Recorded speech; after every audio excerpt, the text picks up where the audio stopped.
I'm Bookkeeper, and I'll be playing the Reverend Dr. Alexander Hutcheson, the Avalon Scholar. I'm Clara Allison, and I'm playing Lucia Di Felici, the Vodace Strega. Hi, I'm Glamour. I'm playing Viviana Lucani, the Vodace courtesan and daughter of Sophia. Hi, I'm Overthinker. I'm playing Alonso Hernandez, the Castellan swordsman on a quest. Hello, my name is Typhoon, and I will be playing Heinrich von Groth, the Isen war veteran. And I'm Bloodied Porcelain. I'll be your storyteller for the evening. Previously on Opus de Requiem. Lucia is not dead. She cannot be. It never makes sense, one so young going so still. But our mother country has taught me that the stillness of death is often the only time a Vodacian woman may stop worrying about being a songbird. I cannot continue to worry for her like this. She will wake up. Alexander and Alonso started cracking the cipher on the dead Strega's musical notes while Heinrich and I watched over Lucia. I should find him less of a comforting presence than I do, but that's far from the point. The music contains some kind of report on smuggled Cernith artifacts. The involvement of the CERN makes me worry, both about what sort of Strega this dead woman was and about what is going on behind the threads of the tapestry. I investigated Henri's room, and Lucia was right to trust in Henri. He kept every single one of her letters. Seeing something so pure is almost enough to make me consider reading love stories again. Well, it's a good thing neither Alonso nor I will have to kill Henri to defend Lucia's honor from some grand deception. Of course, because nothing can ever be simple, it seems he is involved with the Knights of the Rosencross. Theirs would test me by having me contend with those who always stick their noses where they do not belong. Heinrich will arrange for me to meet with Sémø. I'll wear something enticing and say a prayer to Theos tonight. I will save the Imperatrice. I will never fail the Order.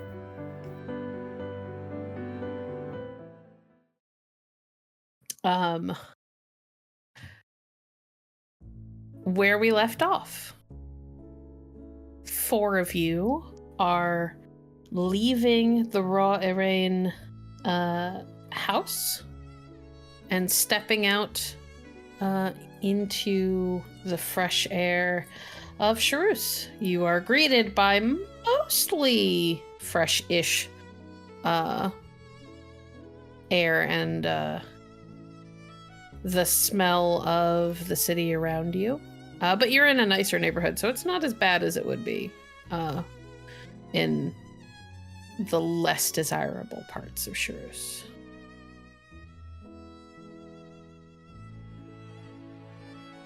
I think we should yes. Go ahead. No, please.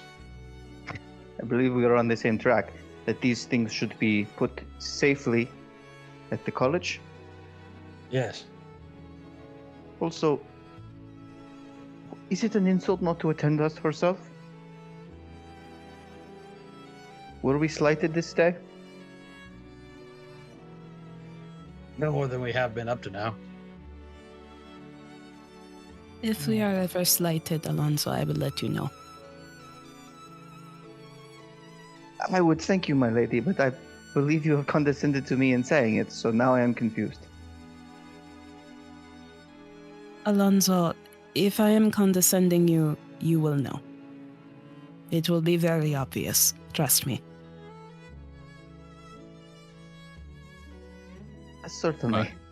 In any event, I think we should check on Lucia. I am a little nervous having her at the university without us there. Yes, I am as well. Onward.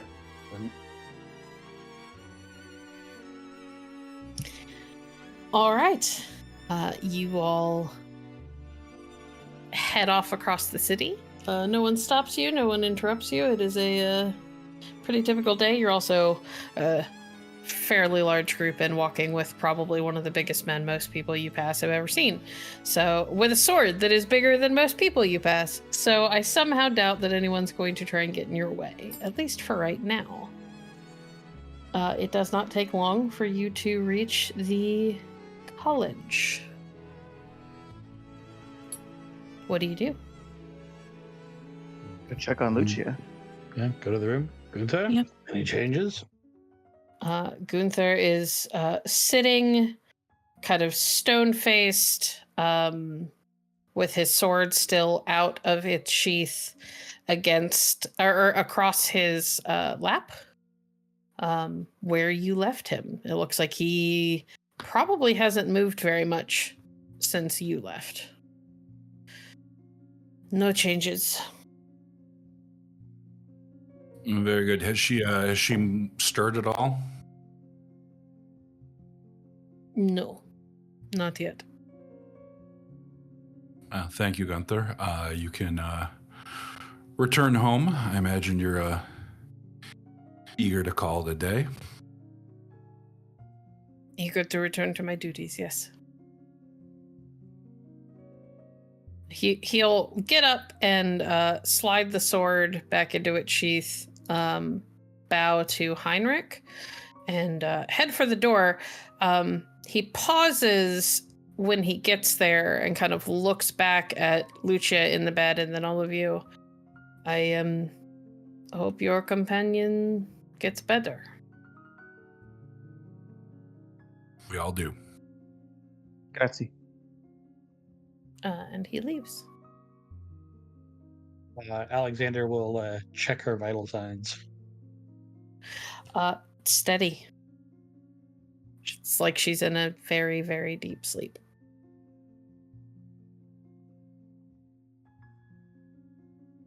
Physically, she's still fine. I am concerned, though, that she has not woken up yet. I'm gonna grab the smelling salts from my bag and try them again. Lucia, roll me resolve, please. 11. Okay.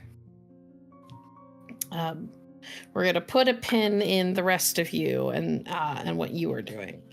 Wow. For a moment, Lucia. Yes. You are sitting in your small, simple room at the Dilettante. Except that this place has always been pretty plain, and your clothes have always been black, and everything about this place has been drab the entire time you've known it, but somehow you are sitting on your bed in the most brightly colored gown you've ever seen. You don't know where you got it, but it feels like it was made for you.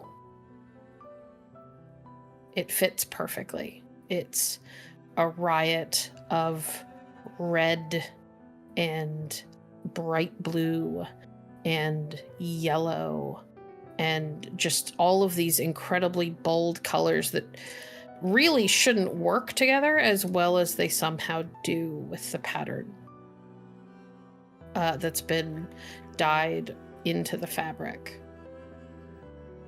And as you study it, it feels like the pattern itself shifts and changes, because every time you think you have figured out what the pattern is and why the colors work, you realize that you're wrong.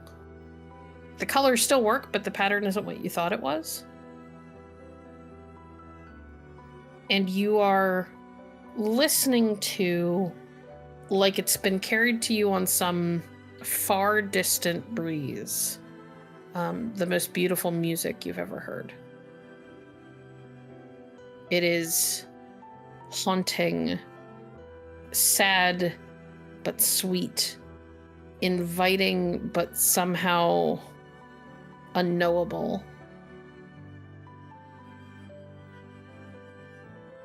And you're alone on your bed in this place that you swore you'd never come back to. Is my mandolin nearby?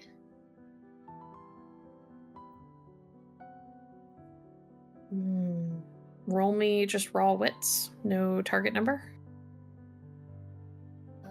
20. Yes, it is. You're sure it wasn't there a moment ago, but when you glance over towards the corner of the room, it is leaning against the wall. Like it has always been there. Lucia's gonna grab her mandolin and sort of head to the window looking for the sound, the musician.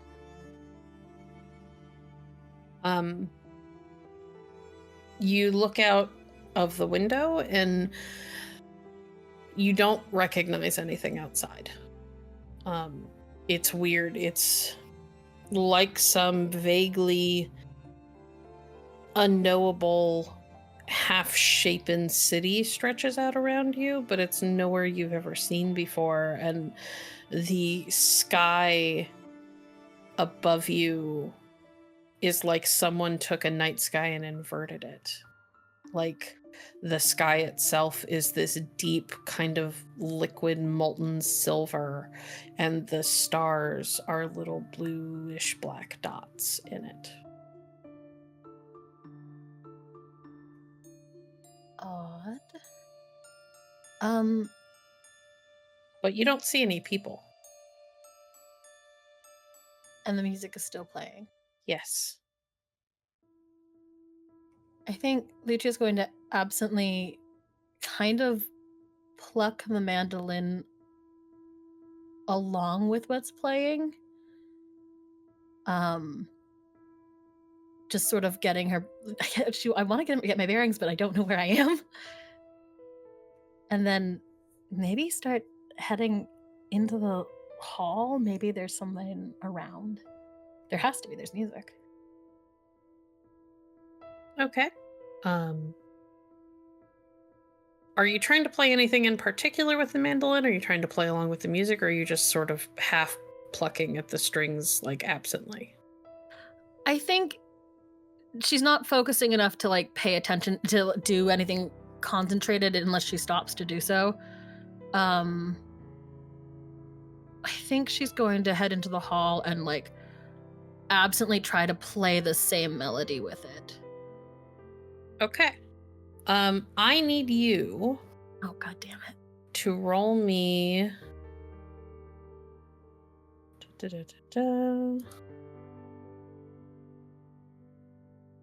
I do with your sheet? There it is. Roll me resolve and musician mandolin. No target number, just a roll. You can spend drama dice if you want to increase your outcome. It's a good die pool, but I will just to see. Well, do your drama dice after you roll. You should always roll normal first. 23. 23 is very good. Okay. I would like Alexander. I need Alexander to roll me. Let's just go straight wits.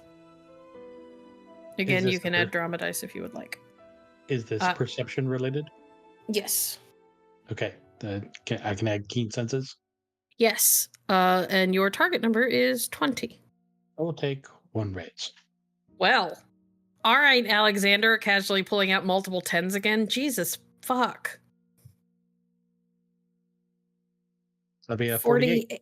48. That's ridiculous. Okay. You are looking her over, trying to figure out what's going on. When you look down at her fingers and realize that they are moving against the bedspread that's been pulled up over her. And they're moving like it doesn't give it how well you rolled. They are moving like she is playing an instrument. They are curling and pressing and then occasionally like tapping. Like she is pressing her fingers into the frets of a stringed instrument, or the neck of a stringed instrument. She is dreaming, most like. And of music. This is a good sign, right? I mean, It means her mind is active, which is a good sign, yes. What is she playing? Based on the way her one hand is moving, I would guess her mandolin. Can I put a mandolin in her hands? Her You don't hands have a aren't- mandolin here. Yeah. Her hands aren't together to play the instrument. It's just the finger movements. Miss Viviana, may I borrow you for a moment? If you would take one of her Yes. hands. okay. Perhaps one of us should attempt to play some music here. Maybe that will rouse her. I could sing if that will help. We'll I do can that retrieve next. something, but One thing at a time. First we try physical contact. Then, if she doesn't respond to that, then we'll try music. Patience. Viviana will go up to Lucia, sit beside the bed, and hold her hand. Okay. Alexander, would you like to tell me what you were trying to do with this so that I can tell you whether or not it works? Because I'm not sure what's happening. Well, watching for two things. One, if her body is moving, that shows.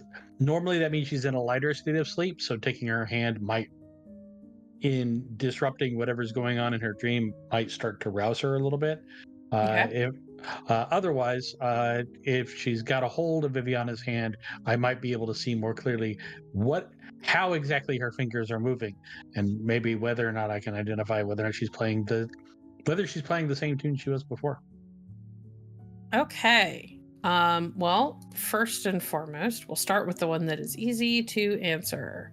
If you roll well enough. I would like you to roll me. Of course, it's got to be wits and composer, please. We're gonna make this a target number 25. Okay.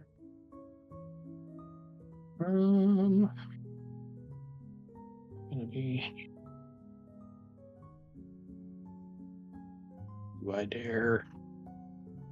Yeah, I got 4 drama dice. I'll take a raise.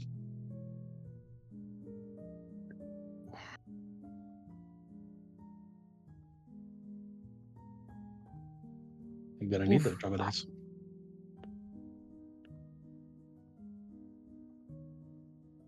There we go, 27. All right, 27.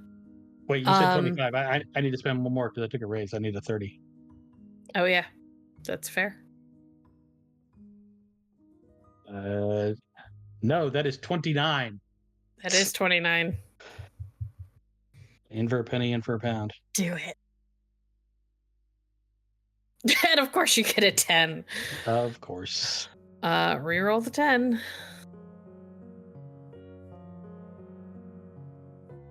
Okay.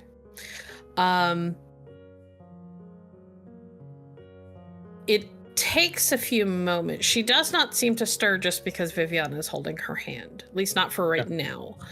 But it takes a few moments for you to watch her hands. Mm-hmm.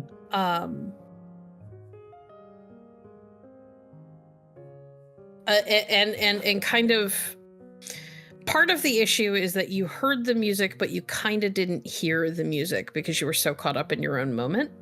Right. So you're trying to parse what you can remember of the music, which has been difficult at best throughout all of this. It's like it doesn't want to be remembered. or Yeah. your mind doesn't want to remember it. Like it slips away like a dream. You know what I mean? Mhm. Yep. But you catch little snippets that make you think of it. And you are reasonably certain that she is at least trying to recreate the same song. You're not sure how accurate it is, though, without hearing it. Okay.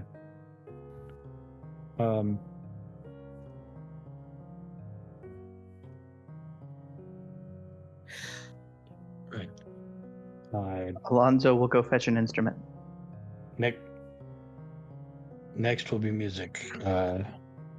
Alonso, you play. Viviana, you sing. I'll be over here, and I'm going to take out some of the notes that Lucia made and try and fill in some of the gaps in the music she wrote, in the parts of the music she wrote down before it all fades away.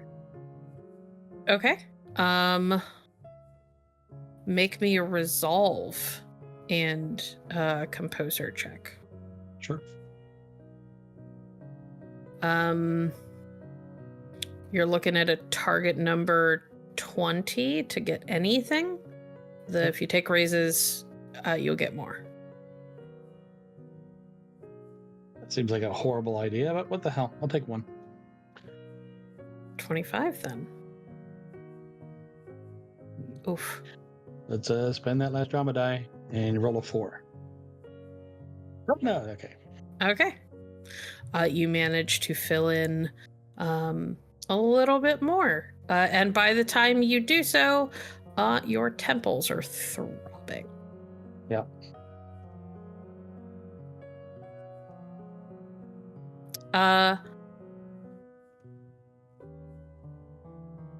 Lucia,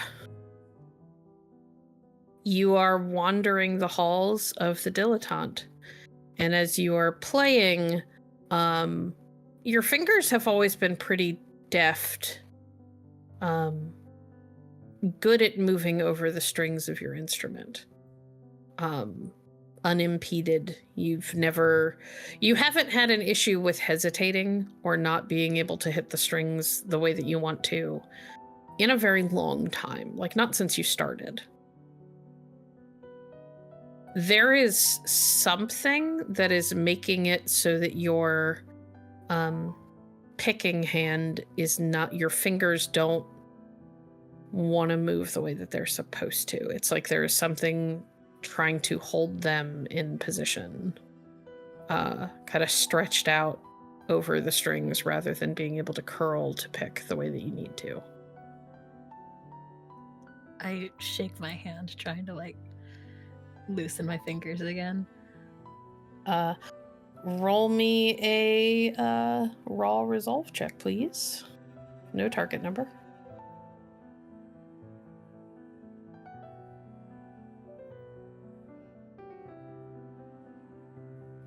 Roll that 10 again.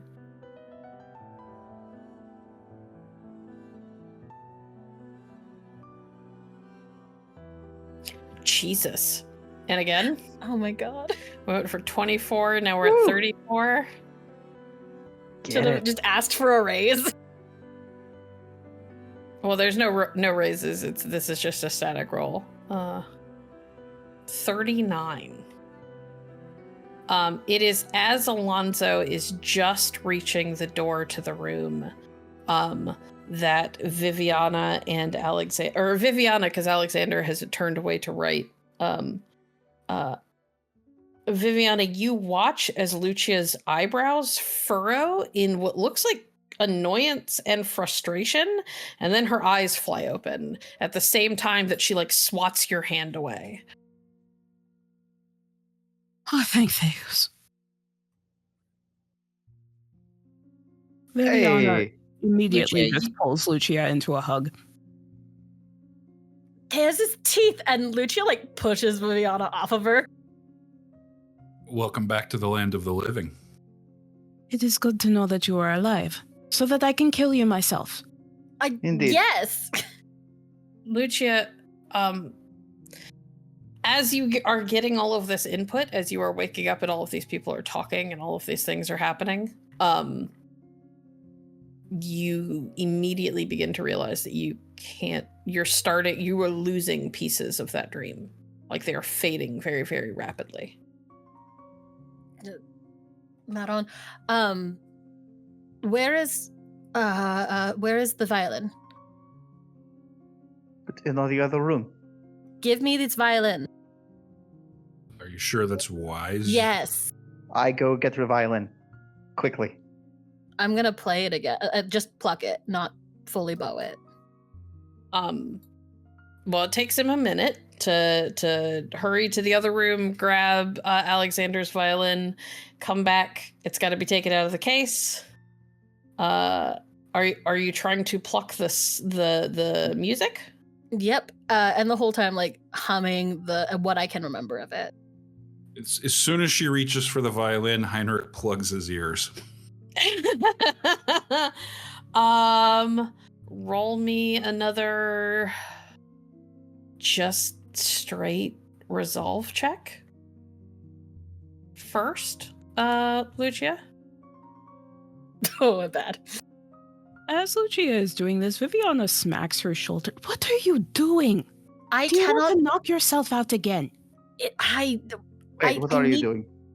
I need to remember.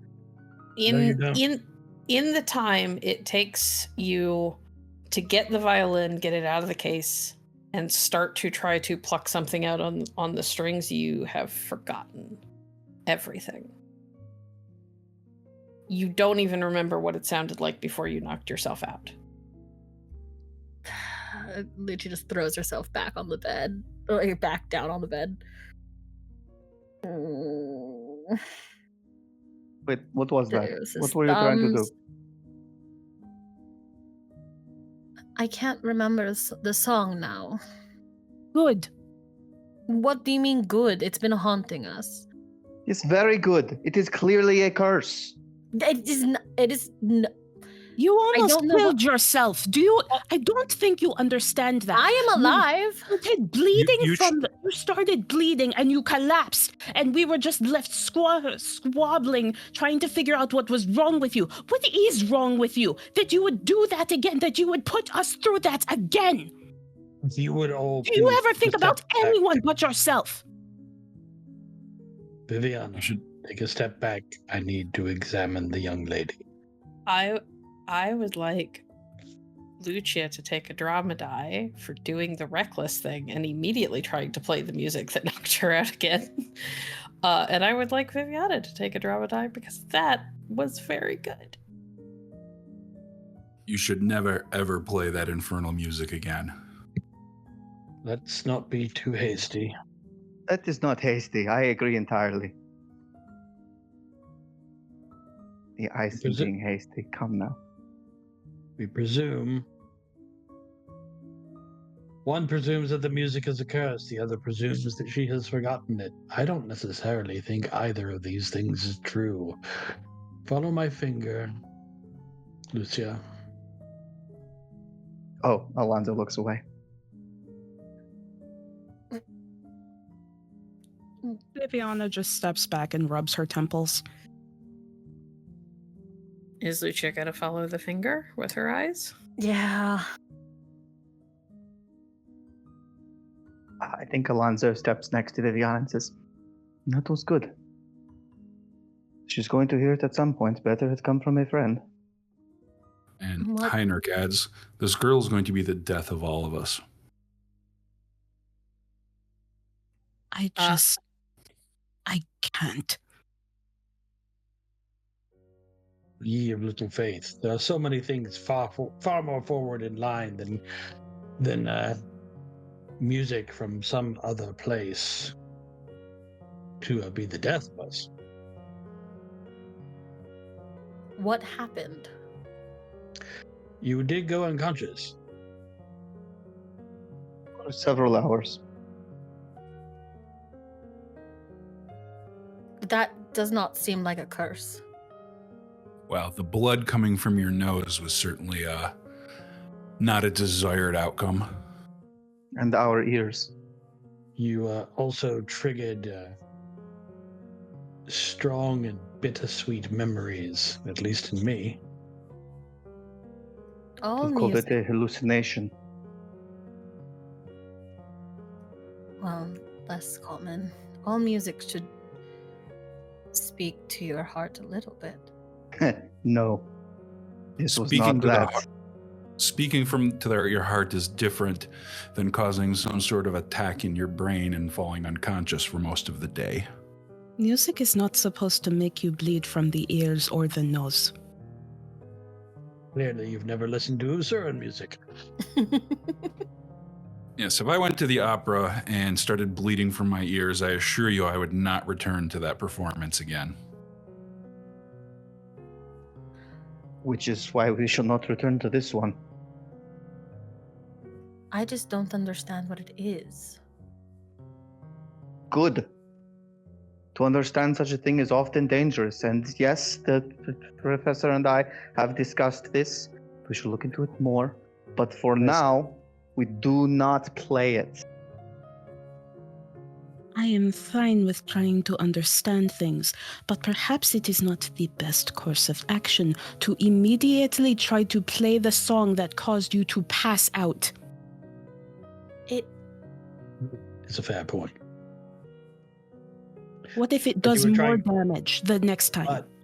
But, unless I miss my guess, you were attempting to try and remember it before it faded. Yes. Playing it is the only way I think I can remember it. We've fleshed it out a little bit. We will examine it again later.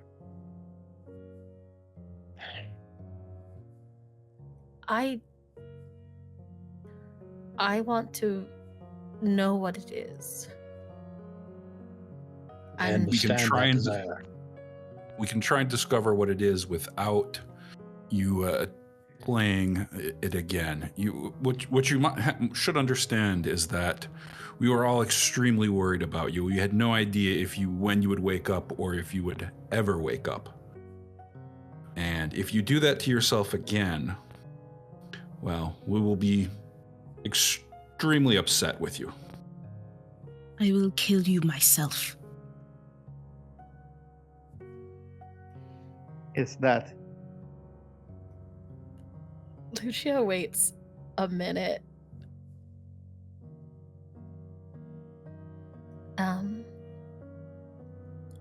I am sorry for making you worry.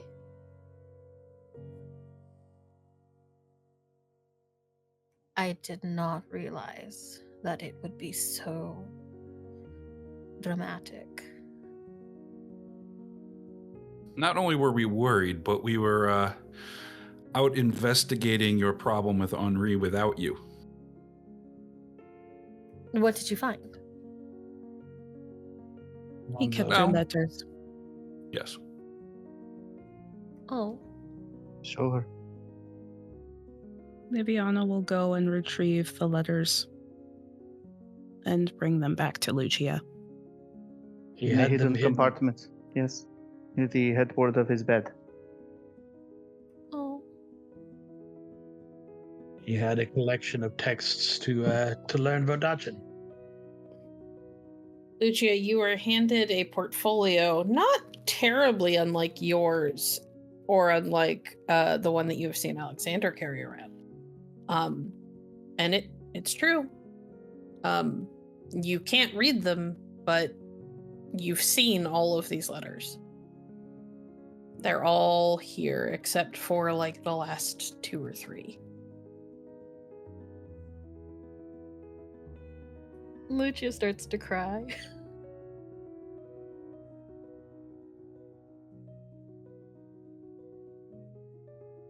Viviana, I think, just reaches forward, sets a gentle hand on her back.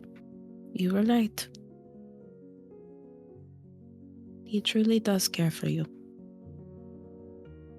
I told you. Indeed.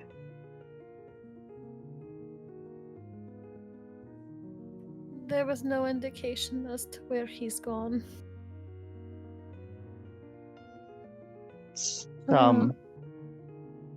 Perhaps. But we also saw a picture of him, and he's quite handsome. We may yet have a lead on, if not where he's gone, who would know where he's gone.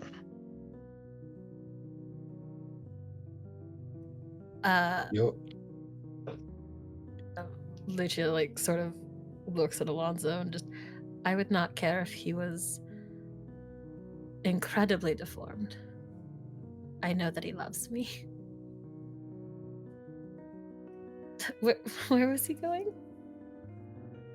We don't know yet, but he was keeping a particular number of roses all throughout his room. Indicative that he is either a great fan of or perhaps a member of the Knights of the Rose and Cross.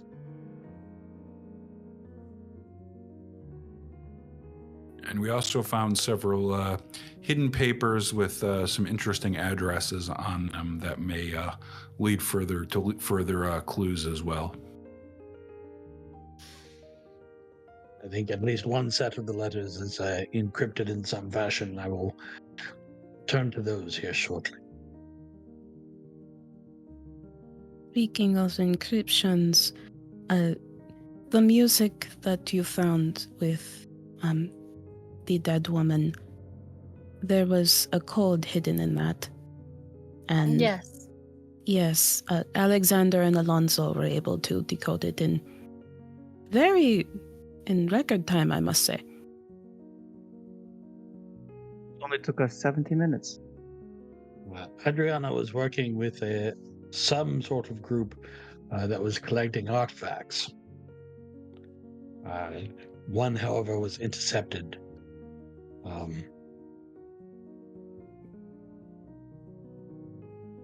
But what she was carrying fell into friendly hands.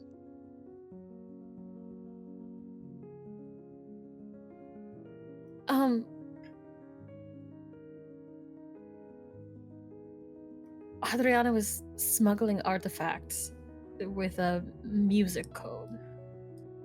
Yes. That is 2.5 mysteries. Is there any sort of roll I can make to see if the name Adriana rings any sort of bell for me? No, because I can tell you that it doesn't. Okay. Just checking. Mm-hmm. Adriana was missing for a long time. We thought she was dead. And she was good at missing. Well, good point. Yes.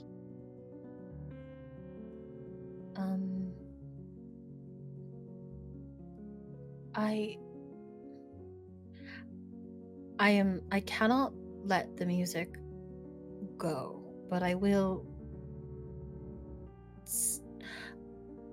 We have other things to focus on. Yes, we do. We do. And as everyone else has had some sort of revelation, I suppose it is my turn. I can tell you something a bit more about the music. I shall rely upon your discretion not to share it about. Not that I think anyone would believe you, were you to say so.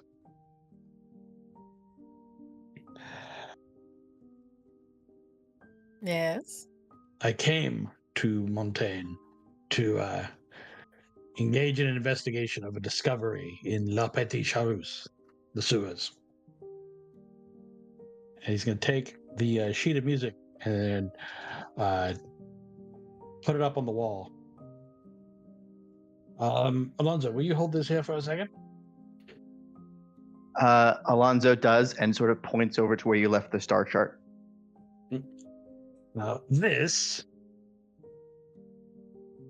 is an astronomical map that I sketched while in La Petite Charousse. Have any of you ever seen an observatory, someplace where the heavens are mapped out? I've not had that pleasure.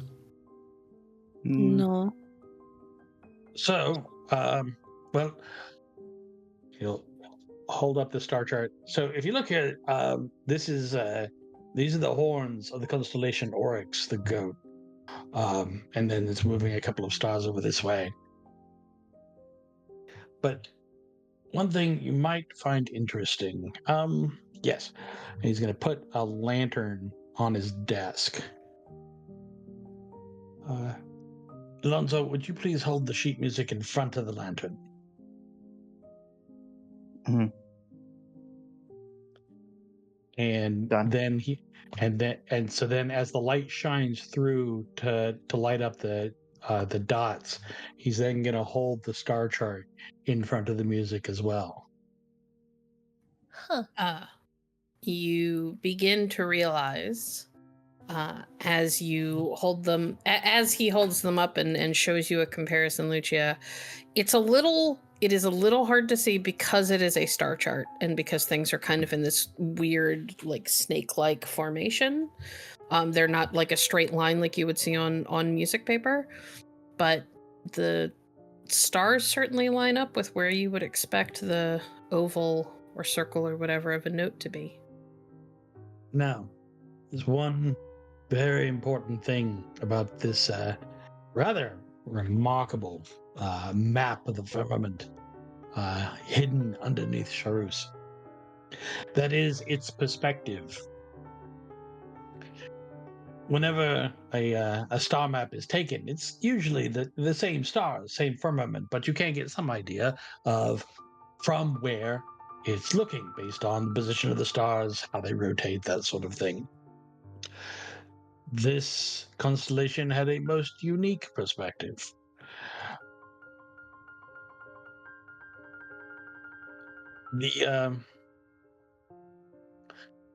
If you go from Sol, if you go from our sun outward, we are the third planet along, and then there are 4 more that we have discovered. Based on the position of Sol in this star chart, this came from somewhere. This constellation, this map was made somewhere beyond that 7th planet. Alonso drops the chart. And you can tell that just by looking at it? Again, based on the way that the sun rotates, or rather the way it shouldn't but does, the arc. It is made from the perspective of beyond. Someone Chaos. very far out in the stars. No. Theus is the creator of all things visible and invisible. That includes the firmament.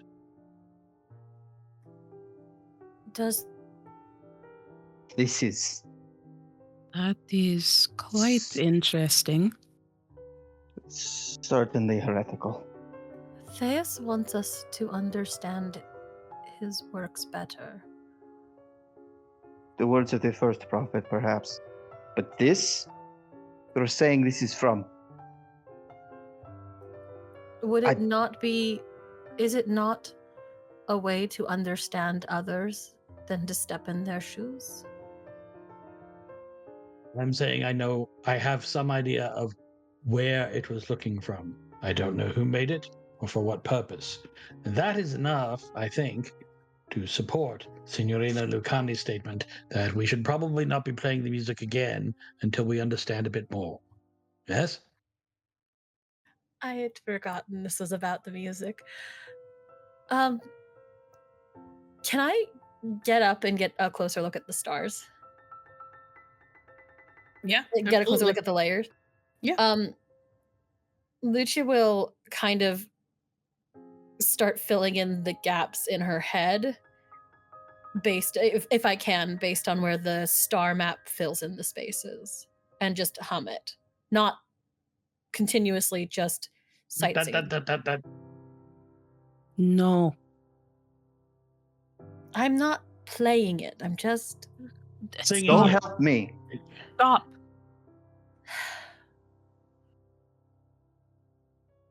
I do not have a draft to give you to grant you patience, so you're going to have to grow some of your own. If you go unconscious again, what would you like us to tell Henri about why you are not there to see him?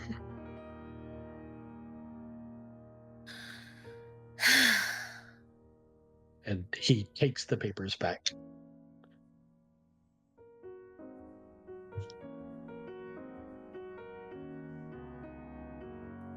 Fine. If we are not going to speak of this, You may speak of it all yes. you want. You may speak of it all you want, but do not play it, do not hum it. I think those instructions are simple. I will not repeat the music. Thank you. I find myself less curious about the theological aspects of it and more the practical. What is this trying to communicate? Why would this star chart be made? No. Like I said, Deus wants us to understand him better, and the best way to do so is look through his eyes. A view from the eye of God. Deus above, seeing our world from it. Want us to find him? Lucia, I have a question. Hmm. The golden thread, can you still see it? Can I? Well, let's see.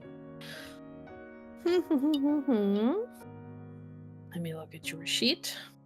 Roll me resolve. Resolve +3. We'll go with your highest rank in Sorte. Which it looks like is cups. What's my target number?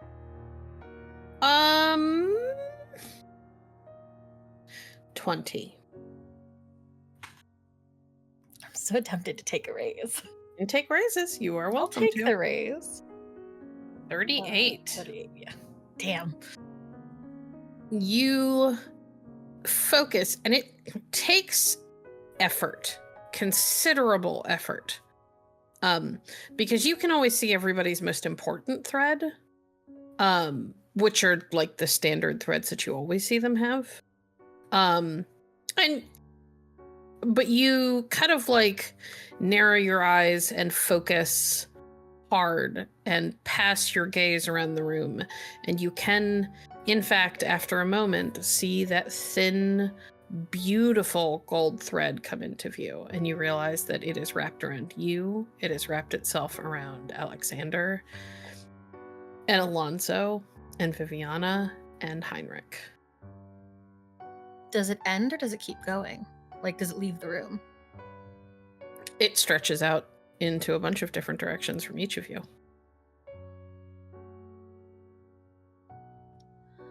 But the further it gets away from a person, the more it fades from view.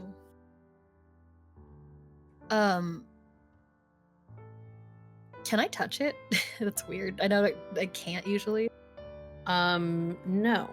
Because I don't think you've gotten to the touching the threads yet, have you? No, adepts can.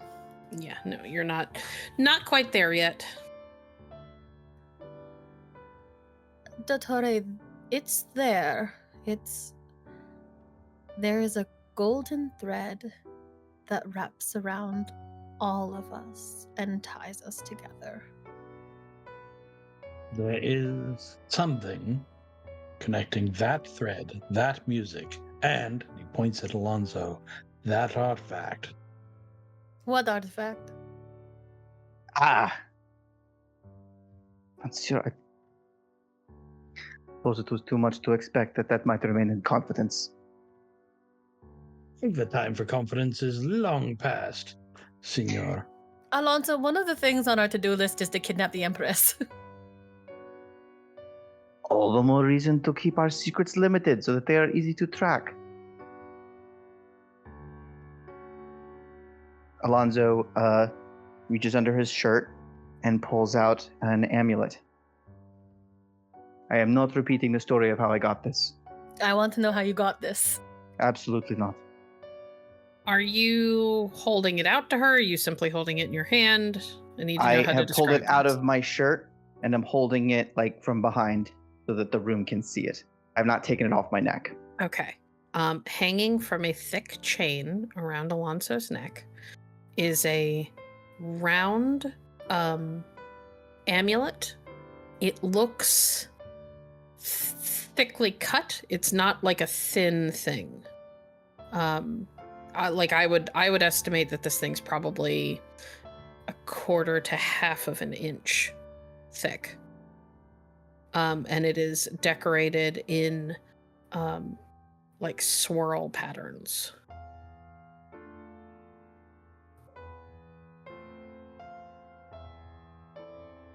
Where did you get this? I have said it twice. If I say it a third time, I shall leave the room. Lucia looks at Alexander. Alonso shakes his head. It is related to the artifacts that Adriana mentioned in her coded messages.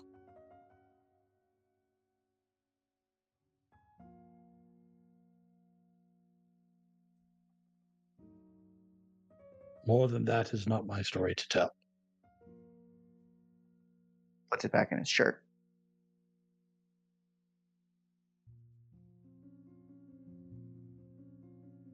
But I do believe that they are connected.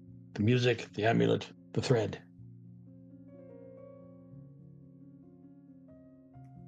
Does the golden thread touch the amulet as he moves it? You'd have to get a better look at the amulet. Alonso himself is wrapped up in the thread. It's hard to tell what it's touching and what it's not. Alonso, please get closer. I want to look at it. This is all starting to smell a lot like sorcery. I cannot kind of assure a you lot it's of it. not. So if it is all the same to you, I think perhaps that I am going to need a drink and some time to think before I follow any of this any further. Alonso, if it is sorcery, it's nothing that you have invoked. Invoked, I have been invoked upon. You played the music. And if we are cursed together. And I am not convinced it is not you that has done it. I could not have cursed you this way. Is that so? I would have had to kiss you. Oh. Lucia looks at Viviana for confirmation. Viviana nods. I think we can all agree that that is unlikely to have happened in recent history. Certainly not. It is very hard to subtly curse someone. The music was not subtle. The music was not a curse. Again, I have your word to go upon. I do not think that Lucia decided randomly to curse all of us. I did I'm not say not it was saying- intentional. Alonso, please, you are stopping answers from being found if you do not... Let me look at it, please. That is my intention at the moment. These Lucia's answers... No. Biggest puppy dog eyes. These answers could easily endanger us. We've broken the code. We know who the woman was. Exactly. Perhaps we solve the problems before us. The mortal threats. This is a problem to be solved. This is part of it. This can be left alone. We can deal with the other thing, with the Lempress. What? That seems less dangerous somehow. Alonso, you are not so cowardly that you would not wish to know more about what is threatening us? Do not call me You are afraid of a trinket.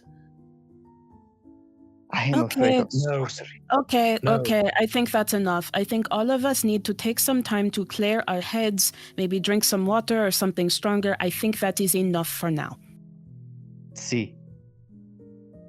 I want Agreed. to do something stupid. What do you want to do? Theus is testing me. I mean, you do have the reckless hubris. So Alonso's now gonna that I know, step out. now that I know that you have a bad idea, hold on. You don't get to like dip out of the scene while somebody's making out of character stuff. Hold on. For sure. Now that I know that you have a bad idea, I'm gonna give you a drama die. Girl, I'm rolling Andromeda. I'm invoking your reckless hubris. I have to spend one to say no. Yes. Yep. Fuck, I am rolling Andromeda. I'm diving after that amulet. Cool. Interesting. I am shoving her.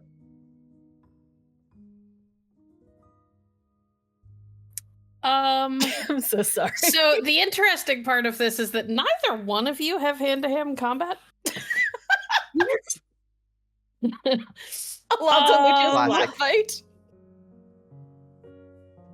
I have footwork, which is unarmed defense. Footwork will not let you shove her. It will just let you stay out of the way. I also have footwork.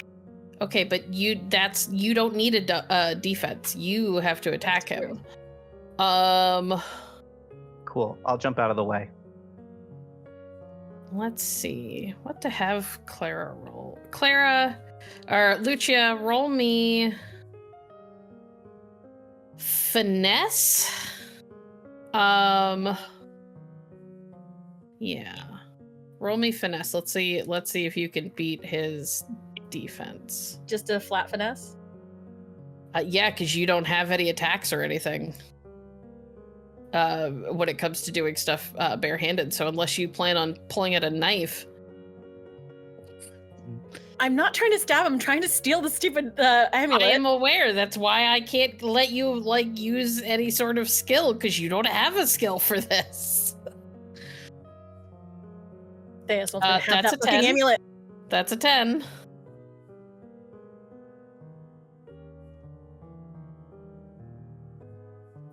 Okay, so that's a 25. What's your passive? Footwork? Footwork is passive is 10. Give me that amulet. I would like to make an active defense. Yeah.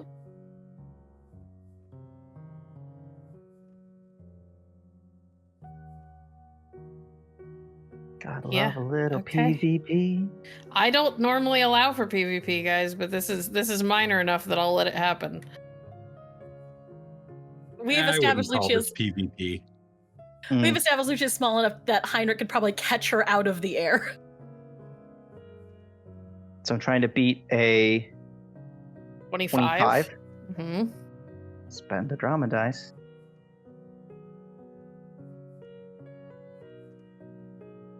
Uh, 21. One more. Oh, come on. I didn't get to roll extra dice. I mean, you did. You chose not to. You could I didn't always. think I had to. There we go. Yeah, you lunge at him and you are absolutely sure that your fingers are about to wrap around that necklace.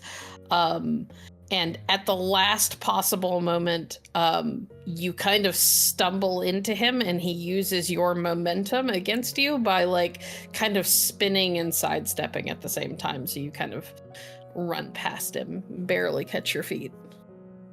Heinrich is going to step between the two of them and say, both of you, stop this foolishness immediately.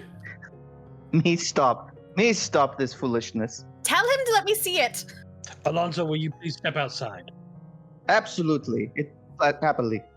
Viviana wants to know what time it is. Yes, It is like afternoon. afternoon. Okay. It's too early to turn in. Even though Viviana at this point kind of wants to. Viviana's just going to go towards Lucia, just saying, "You need to know when to stop." Yes, you have to respect the boy's privacy. If he doesn't want to talk about it, he doesn't want to talk about it. Try being more persuasive and friendly as opposed to just grabbing what you want, like a child. Alonso would not give me anything I wanted regardless. He is convinced that I'm going to kill him or curse him or whatever. Therefore, you will take without asking? You are not making that. You are not going to convince him otherwise by attempting to tackle him. Plus, he's quite a bit bigger than you are. It's not that much bigger. Alexander is going to step outside the room.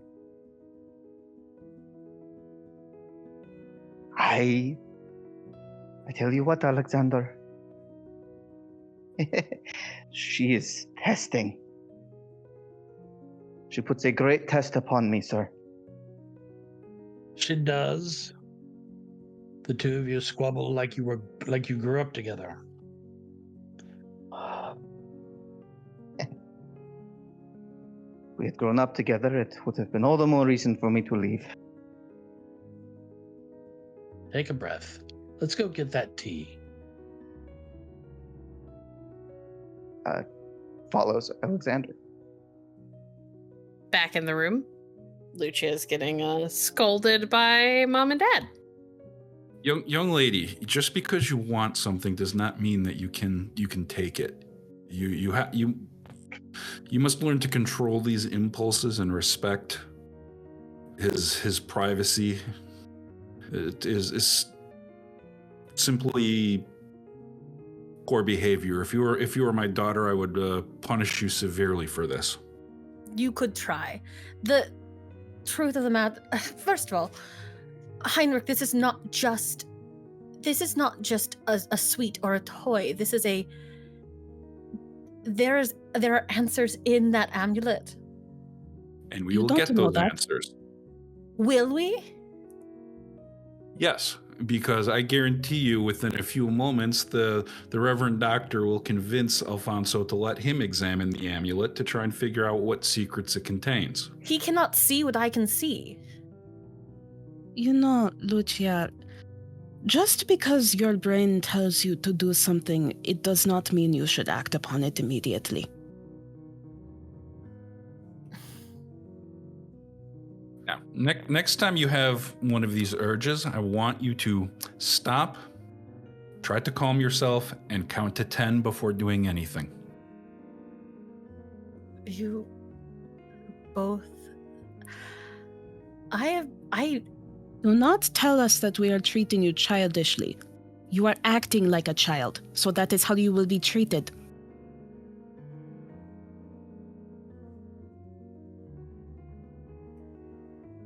This is bigger than Alonso's cowardice.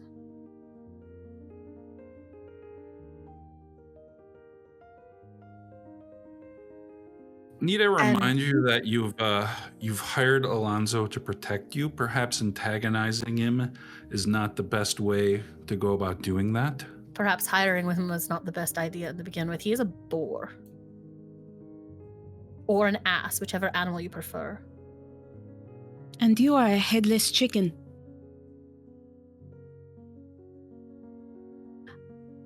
I managed to get Knock yourself out.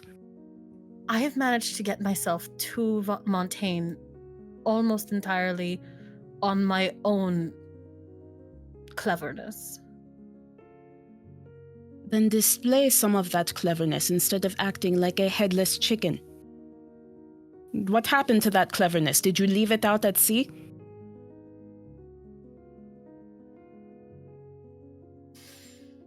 Lucia sort of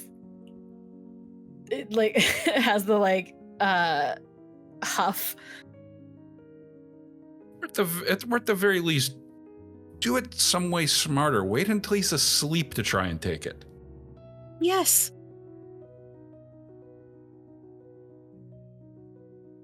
Vero. For goodness sake, did no one ever teach you that you catch more flies with honey than vinegar? I was not supposed to be a person who caught flies with honey. Viviana rolls her eyes. You don't have to be a courtesan to know that men respond better to women stroking their egos than calling them cowards. Viviana, you and I both know that I was not trained to be a partner to a man. I'm not asking you to be a partner to Alonso. I'm asking you not to try to tackle him randomly.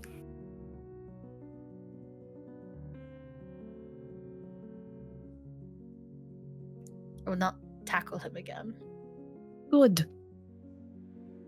Back in the kitchens. Alonso and Alexander are making tea. Alexander is setting up a tea service. Not going to bother the servants right now. Raiding the cupboards as he goes. Oh. I do not like it, sir. I understand it is a sensitive subject for you. Which part? There have been several today.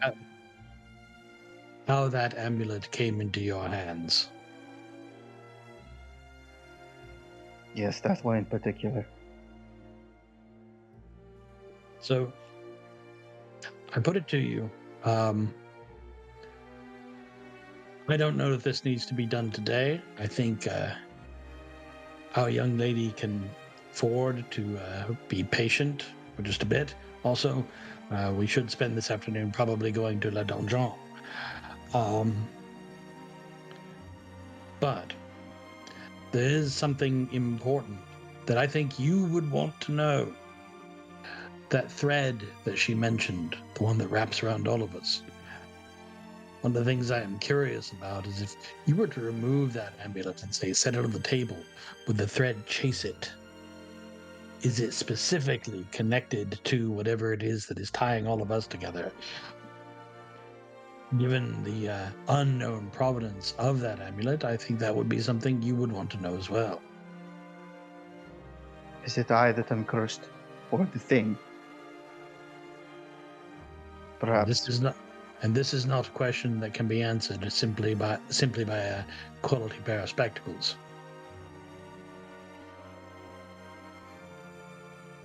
Perhaps. But, as I said, I think it would be best if we let tempers cool before we open this question again. Indeed. I think that there is much here that we are... Lucia, for all that I can tell, is not the grand world-shaking sorceresses that her nation is known for. She's an amateur. She's a novice. There's a difference. Indeed, a novice. As are you with the blade at your hip, sir. And my failure cost lives. Could have cost another quite recently. But both of you have skills that will be necessary to resolve the smorgasbord of problems in front of us. And it is important that you acknowledge that.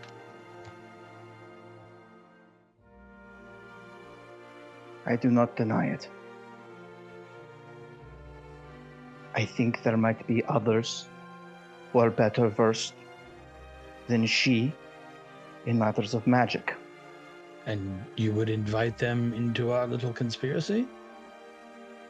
Potentially. Bringing them into danger as well? They are well versed in danger as well. Trained to deal with exactly this sort of thing. And I know you object to them. I know you object to their existence, often to their methods. Alonso, I'm only going to say this once. You breathe a word of any of this to the Inquisition, we shall have no further traffic together, you and I. Not a whit. I will abandon you to whatever fate has left you. They have murdered my friends. You side with them, you side against me, and I also am a man of honor. Do we have an understanding, sir? We do. Pass me the sugar. Here you are.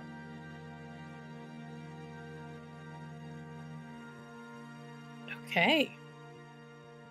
As you have this tense conversation and put together your tea service, we're gonna take our break.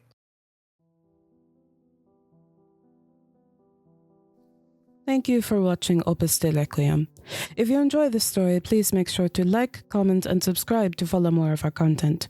You can find all of our actual plays on our website at www.hollowedhavenstudios.com. Please consider supporting us on Patreon at patreon.com/hollowedhavenstudios. Your support helps make more stories like this possible. Alonso and Alexander, with tension hanging between them, return to Alexander's chambers. With tea. With tea. Everyone gets a cup of tea. There are also a number of small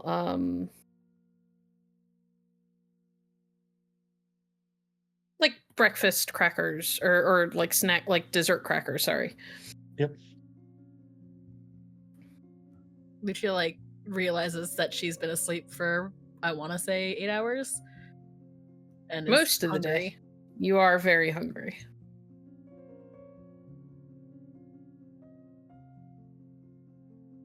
So as Lucia ravenously begins to dig into the tea service. As everyone has their tea, Alexander will sit down. Now, Alexander, your head still hurts. Arguing with Alonso hasn't made it any better.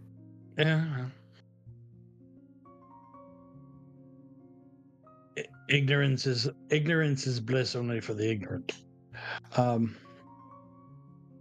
Sips his tea, wincing a little. I think perhaps we reserve these conversations for another day, because there is another task we need to see to today. We have visited where Henri rested comfortably. We have, however, permission to go see where he was resting uncomfortably and see if we cannot learn anything there.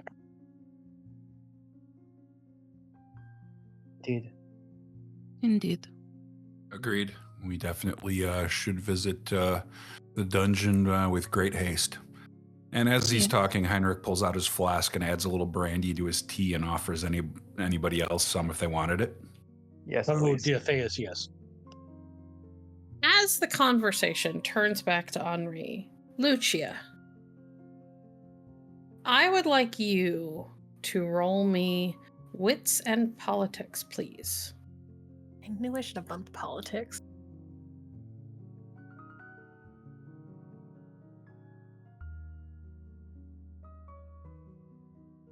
Target number 15.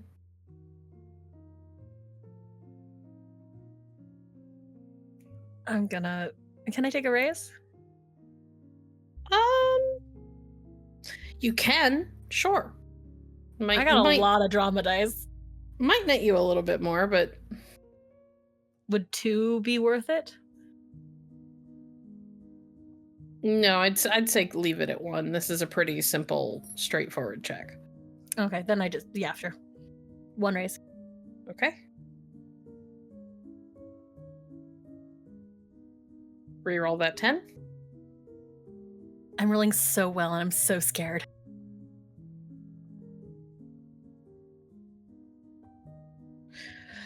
With a 30, when your target number was only a 20, Lucia, as 25. the converse, Oh no, 20, you're right. as the conversation returns back to Henri, your mind drifts to the implications of what they have talked about. and Alexander's words, he is either a great fan of or potentially a member of the Knights of the Rosencross, rings in your mind. The Knights of the Rosencross are well known among all of Thea. Everybody knows who they are. They are celebrities, better or worse. They also tend to be, at least have some members who are fairly well involved in politics, highly placed. And as you think it over, and all of the members that you have seen or heard of, and the couple that you have met, you haven't met very many given your upbringing, but you've met one or two. It occurs to you that none of them, man or woman, was ever married. None of them had any children that you were aware of.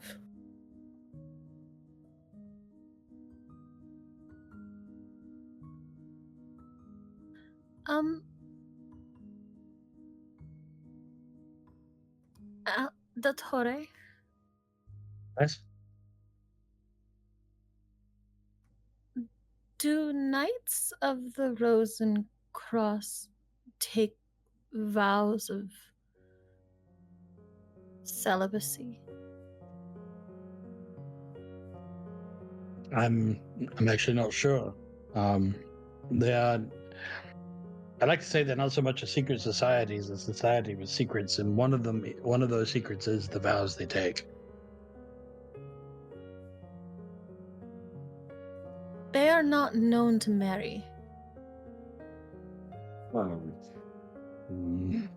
No, I suppose they don't. I can't think of any off the top of my head. Or of families. No. Perhaps he is not a member and he simply chooses to associate closely with them. Either way, it's clear that he cares for you.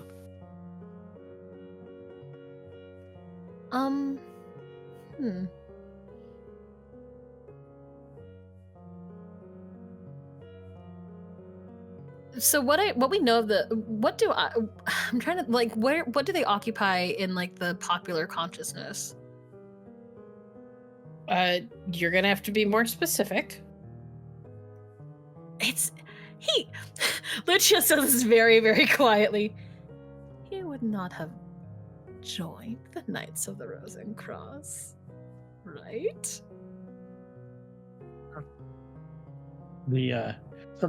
One does not apply. One is invited. That much I do know. Alexander, you would also know that while you have never met or seen a knight who was married or had any, at least not legitimate children that you are aware of, that has not stopped them from having romances. They have just never been married. In fact, Knights of the Rosencross have been figures in some of the most fantastical and popular love stories.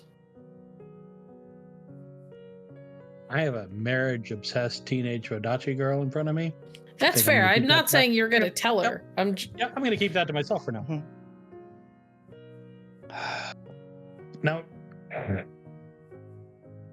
Before we head to the dungeon, Lucia, I'd like you to come with me. I need to freshen up. Lucia has learned well enough not to say no to when another Vodachan woman asks to freshen up. So she will go. Viviana will leave the room, holding the door for Lucia. They always go in groups. the strangest thing. I have asked my anthropological friends about it. They don't understand it either. Of course, most of them are men.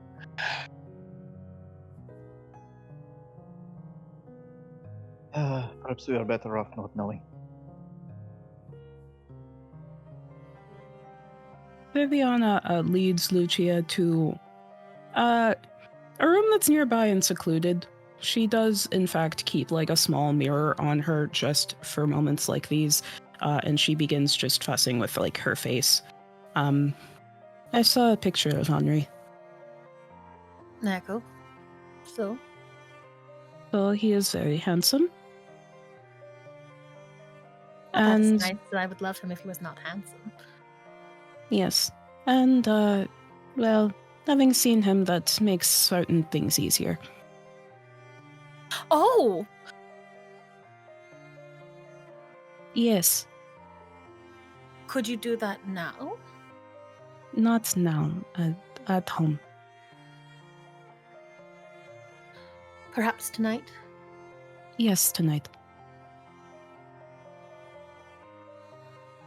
Viviana will offer Lucia the mirror. She herself will go about, like, fussing with Lucia's hair. Good luck. It is unruly mess. It is very hard to get this stuff under control. She's got curls everywhere, and every time you think you've managed to tuck them back and up appropriately, they sort of get a life of their own and escape whatever pin you put in place. She just tries to go for a sort of wild, like, not wild, but an intense look, I suppose. And a less tamed look with the curls, because trying to tame them is clearly a fruitless pursuit. And she will just take out a handkerchief, begin fussing with like Lucia's under eyes, just making her look slightly more presentable. Okay. As you are fussing with Lucia's hair, she does bat you away for a second. There's a spider in there. Oh yeah, no, that's fair. As you are shifting to work on a particularly troublesome bunch of curls, like right at the top of her crown, Lucia's hand kind of reaches up, and it's like she did when she was waking up. She smacks your hand really hard away from her face, or away from her head, and you, like, your mouth opens like you're about to snap at her, and you look up, and there is a spider that kind of crawls out from like the mass of curls that you were just about to grab. Sorry. And she'll pull Romeo like out of her hair and just like, for lack of a better phrase, cuddle him. That is okay. Not the first time you've seen stuff like that, though. She's met them before. Yeah. Yes. Romeo was with me, but Oh. cannot poison spider against a poison spider, it turns out. Your spider's name is Romeo. See? They I are have a named Ro- What? I have a Romeo of my own who is a bit of a spider. The kind that you crush under your heel, no. So, not the type that you keep with you. I would never. They are all named. I named them for my favorite stories. Really? This is Romeo, and at home they are Tristano and Orfeo. You have good taste. Great love stories, all. Truly entertaining. Viviana will go back to just lightly fussing with Lucia's hair. Then she'll say, "That's good enough. We're going to a donjon. You don't need to look like we're going to meet the Imperatrice." It has never mattered how I looked. Oh, I it don't matters quite a bit. For you, perhaps. People will treat you how you look.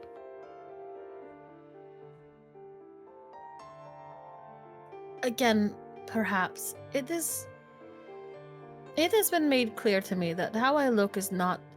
It is very little more than... an addition to my market value. Lucia, I apologize for yelling at you earlier. When you passed out, I was very concerned. I am sorry for passing out and acting foolish. It's okay. Just try to keep your health in mind, your well-being. If you don't live long enough to meet Henri, then this will have all been pointless. In that you have a point.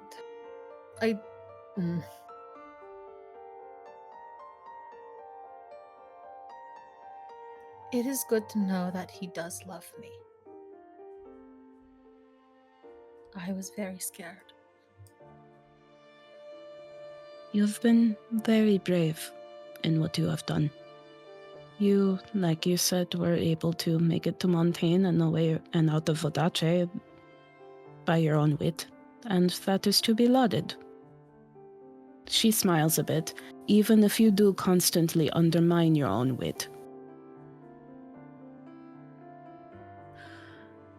It has never mattered before. Men do not need witty wives. No, most men from Vodace want songbirds.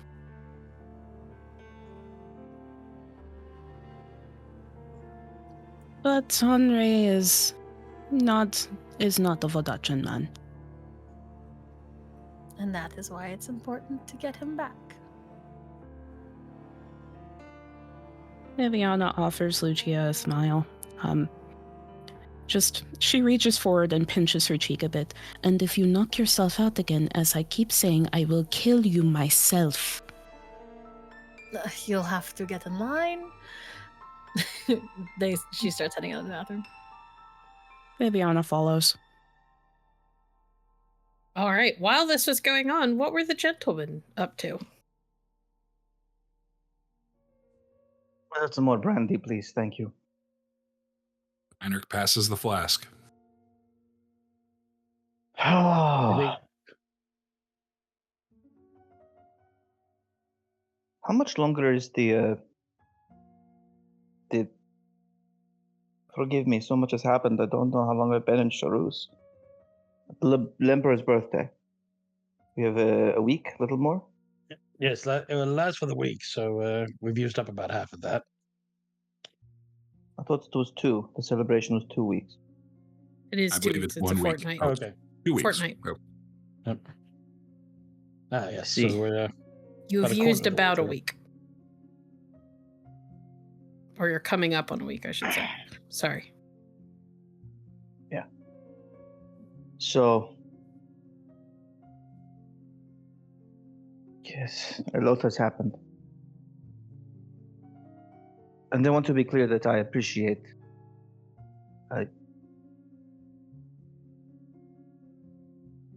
Thank you for making me a part of all this. I don't know that you have anything to be thankful for. This whole situation is quickly devolving into an unholy mess. I could not agree more on both the mess and the unholy. That said, as I understand it, is the place of the champions of our world to be in the middle of messes and do what is right. Champions tend to end up dead. I would focus more on staying alive and accomplishing what we need to do over being heroic. It is a function of change that the status quo must first dissolve. Indeed. To that end, I believe we should. Lady Lucani and I discussed reaching out to an ally, a merchant woman, or minor nobility. She may know more about the forces that removed Henri from the city. Or if not, she knows about people who do not agree with the way that things are. Given the amount of musketeer attention that we've drawn, I don't know how many eyes we'd want to push in that direction. But if we come up with nothing new from La Donjon, or from perhaps speaking to the knights locally, who also, incidentally, may make good contacts for getting into good parties. That may be our port of last resort. And we do also have this second address that we found hidden in the boy's piano. I have no Indeed. idea what could be there, but if he hid it, it's obviously something that's was important to him. We may want to, at some point, travel by there to see what's at that address. Perhaps as we go, we make a conscious effort to acquire some. I looked through Henri's garments, thinking that if he was going to discreetly travel to certain parts of town, he would wear a discreet outfit. Perhaps discreet outfits are a thing we should invest in as well. Well, I'm many things, but discreet will be challenging. Indeed. You are better as a diversion. I mean, I do have a disguise I can wear, but it is worthless except from a distance. I'm somehow imagining you done up in shrubbery, and I agree that would not be helpful. No, when I've needed to travel incognito, I have a priest's robe with a hood that I can wear, but even with it, I still stand out quite a bit. What is that of nonsense? I believe that a Herr von Groth would make a splendid tree. Indeed, I rescind the complaint. Still, in honesty, a set of casual brown cloaks could be pulled around oneself. But let some of us move more carefully to parts of the city where we are maybe not wanted. And this is when the girls walk in. So, I have a suggestion. I hate that it sounds like the last time, and I promise not to let any spiders bite me this time. However, we have a stack of papers that need going through. So what I might suggest is that the four of you travel to La Donjon, where Alonso and Herr von Groth may inspect the spaces such as they will allow, and Lucia and Viviana might charm the guards into whatever they're willing to tell you.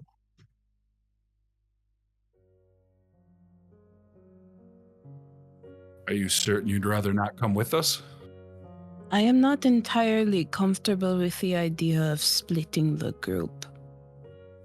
Not when there are assassins who know where you might live. The university is not exactly a secret location, Dottore. It is not, and I would consider putting a chair in front of the door. But if we were willing to leave a sleeping Lucia here, you might leave me here to translate, to figure out, and he picks up a stack of letters, these. Our dear Henri sent a great many correspondences, some of them interesting. These are some of the most boring letters I have ever read. They are dreadfully dreary. They concern topics. They also concern topics that would have barely interested him based on his reading. I am fairly certain they are encoded. You forget that when we left Lucia here, there was an armed guard with her. I put my pistol on the desk next to the professor, or the Reverend Doctor. Dottore, if I may, how long do you think it will take you to translate that? I have no idea. Then delaying multiple hours of translation by perhaps 1 or 2 could not affect it so much. When we retire for the night, we can leave you to your work. Oh, how thoughtful of you. You are a brilliant mind, and I would not wish to lose any scrap of evidence because you were not there to see it. My recent experience notwithstanding, my facility with prisons is somewhat limited, but if you all insist, very well. And you are good company. I would also prefer your company. Glances over at Lucia. Don't start. Besides the Torre, you get to show up. You get to walk around Sharuz with 2 beautiful women and an Alonso on your arm. And that has to be worth something. The value of it may be haggled over later. It was Shall a we dig. then? Oh, good, you're agreeing. I was about to offer to give you a massage if you came with. You should have I'll held take out. that too. You all head out then, or are we taking anything with us? What are we doing? My standard kit. Okay. I can't go home. It's going to take too long to go home and do anything, so. Yeah. Okay. I mean, Heinrich is just going to pick all his guns back up. Other than Jesus that, Christ. nothing. Yeah, that's fair. I forgot that you did have all of your guns out.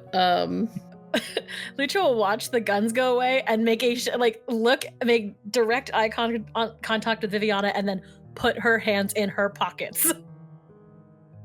Actually, well, he's going to leave the rifle just because that's a little odd to be walking around the streets with. Yeah, that's fair.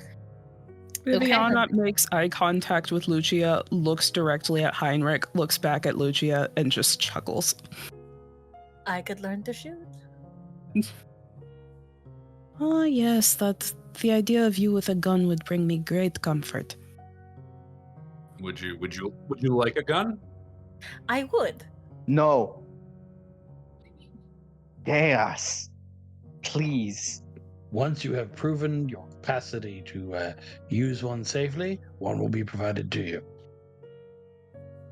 Vero, I will hold you to it. Okay. You all set out and head for the Donjon. It is not a terribly long walk. It is about late afternoon by the time you get there, but you have a writ from the captain of the Musketeers, which gets you an odd look. You're not sure if they're like suspicious or surprised or maybe just, I don't know, confused by your presence. But they let you in. You are met by a musketeer kind of in the entryway. Like just inside near where like a guard station is and everything. And they kind of look you all over, and his eyes kind of linger for a long time on Heinrich. I'm afraid we can't let you inside that heavily armed, sir. Very well. It's not a problem. And he'll start unholstering all the pistols again. Is the sword okay, or must I leave that as well? You won't have room to move it, so you can keep the sword. And they'll look at Alonso, and we would remind you to keep yours sheathed at all times. See, it will be done. Viviana sets a hand on Heinrich's arm and a hand on Alonso's arm and smiles at the guard. You must forgive them, but it wouldn't do for a woman to walk around without protection. He has a moment where you turn on that smile and he looks a little dumbfounded for just a second before he kind of blinks and shakes himself out of it. Yes, no, of course, madam. We will take these, and your escort can have them back when you leave. Thank you. Another musketeer, this one female, comes up with a box and takes the pistols. Tucks them into it. She also takes both of mine. Yep. You see Heinrich provide 4 or 6 pistols, something like that. Only 4. Only 4. Perfectly reasonable number of pistols. 4 pistols from Heinrich and 2 more from Alexander. 1 from Alonso. And 1 from Alonso. Jesus. And she gives all of you this look like, what the fuck are you people? But she doesn't say anything and just kind of walks off into like the little guards post room. While the one who met you spends just a few more seconds staring at Viviana before realizing that he's staring and catching himself and turning to lead you inside.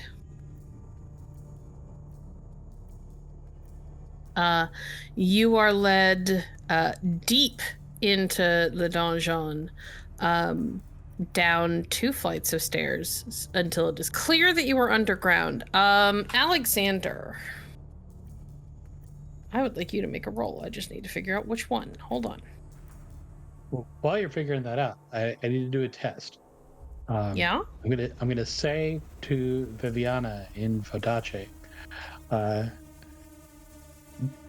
do you suppose that this young man with his ugly mustache speaks Vodace? And I'm going to say it loud enough that he can hear. So I'm gauging his reaction. I would like you to make me a panache and oratory roll, please. You bet. No set DC. This is to see what he has to check against.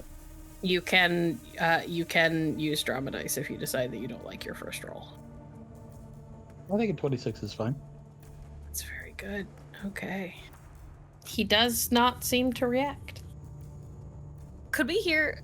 Did we hear you say that beyond Viviana? I mean, you said it loudly, just in the hopes that the guard would hear. So I would assume so. Anybody who speaks Vodachan would understand.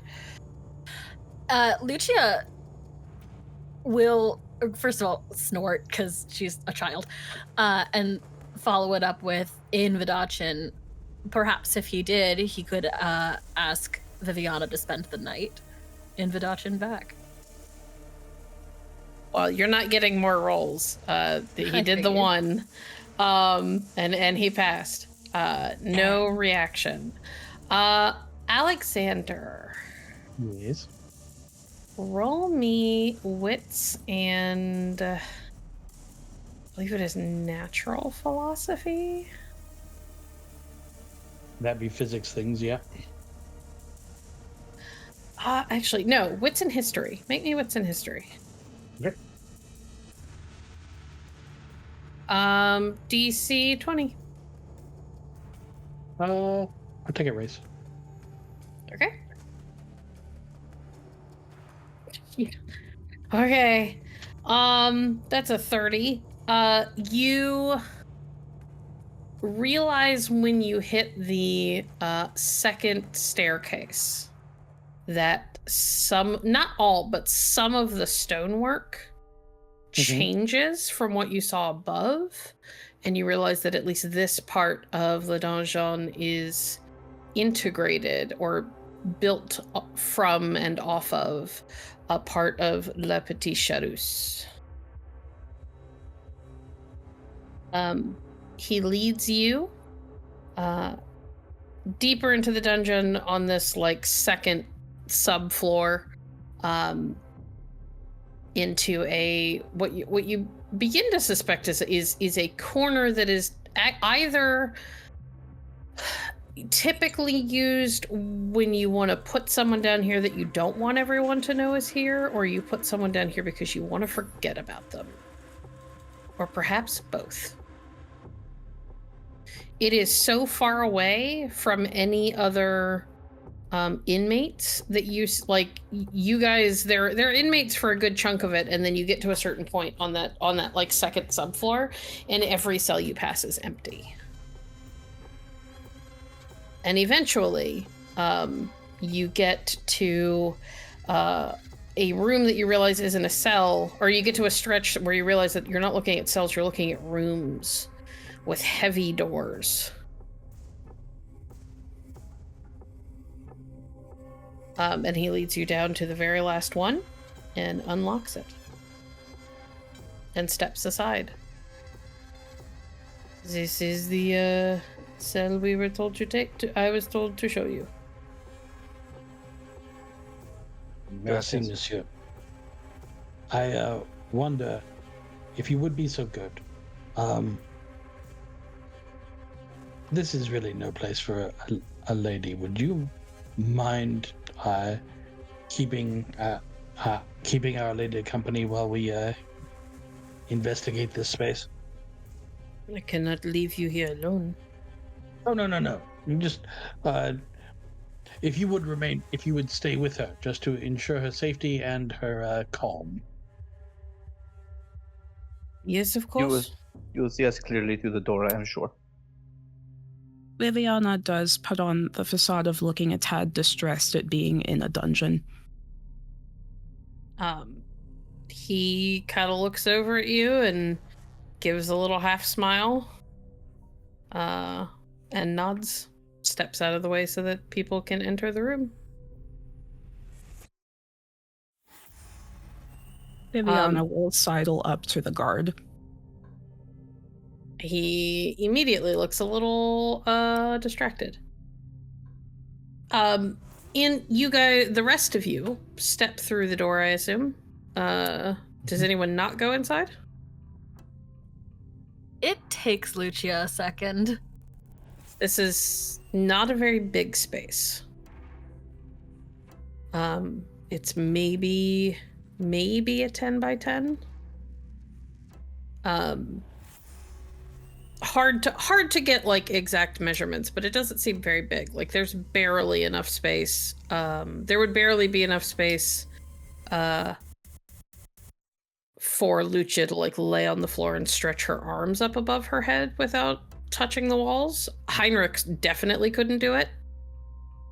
I'll give Heinrich a look. It's like you or me, not both. It will be a bit crowded, won't it? I'll go first, and you can we can trade places. Oh wait. There are rushes on the floor. There is no window, obviously. It is rough stonework for the walls. And the door is like that. It's a very, very heavy wood with... there is a square hole at the top that has little bars, clearly to make it so that somebody can't reach through. And then there is a long, thin slot at the bottom that has like a metal flap that secures down over it.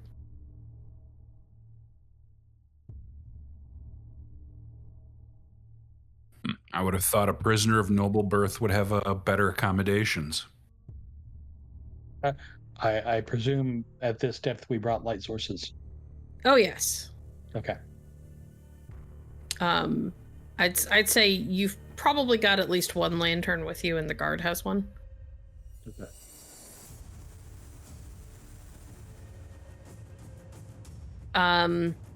The room has a cot, and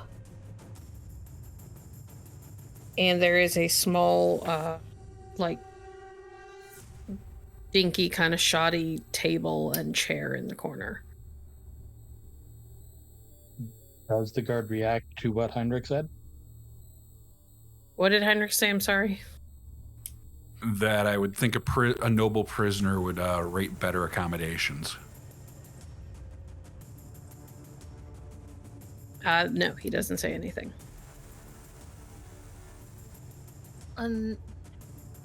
If you wanted to forget or keep what he did a secret, I suppose you wouldn't tell him he was noble.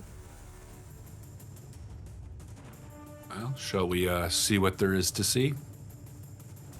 We shall. Okay.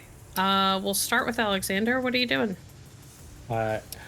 With the lantern, I'm going to examine the walls. I'm looking for scratches, hash marks, notes, anything.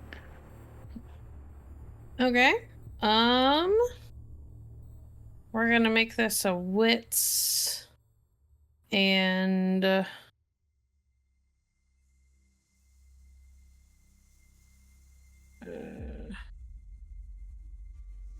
we'll make this just a wits roll, but you can add your keen senses. Okay. A DC 20 will get you something. Raises might get you more. All right. I'll take one raise. So we're going for 24. And of course, you roll a 33 without breaking a sweat. Roll that 10 again. 38, never mind. I don't know why I bother asking Alexander to roll anything. Okay. Heinrich, what are you doing? First of all, he's going to say to the doctor, I had a thought since we were in the sewers, perhaps there may be some sort of hidden door or tunnel connecting the cell to the sewers. It wouldn't be the only prison with a secret way out. And then he's going to, I guess, search through the stuff on the floor to see if maybe there's something buried under the rushes. Okay. Make me a wits and... You're the weird person who actually has a perception skill. Yeah. Like one of the few skills I have. Wits and perception, please. Target number 20 to find something. Raises might get you more. Yeah, I'm not going to take a raise. Okay. 40, 10, K2. Would you like to spend it or on my die? I'm sitting on a bunch of them. Why not? It's probably going to need 2, but... That's a 16. This hits 3. I'm going to be annoyed. There we go. There we go. All right. Starting with Alexander.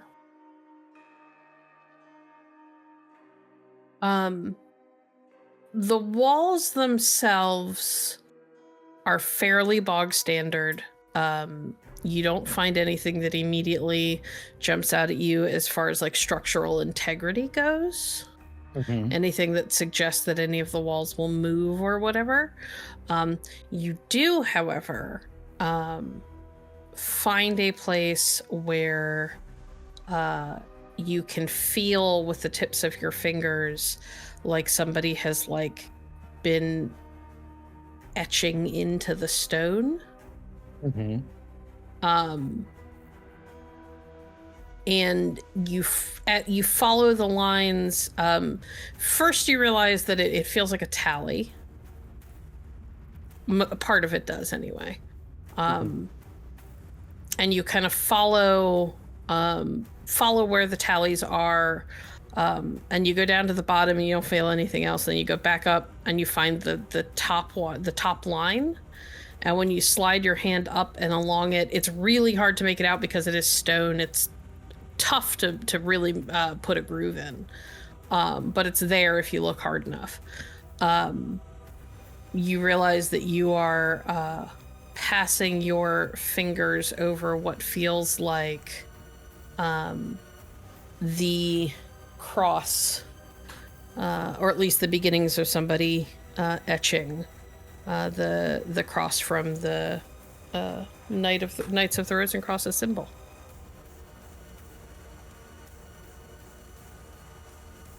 It doesn't feel like it was finished, but you can feel the very clear outlines of what was being worked on. What does the tally come to? Months.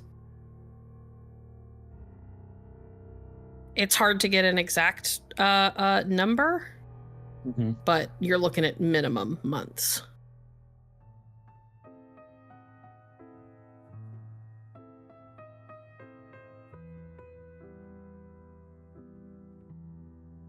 Okay.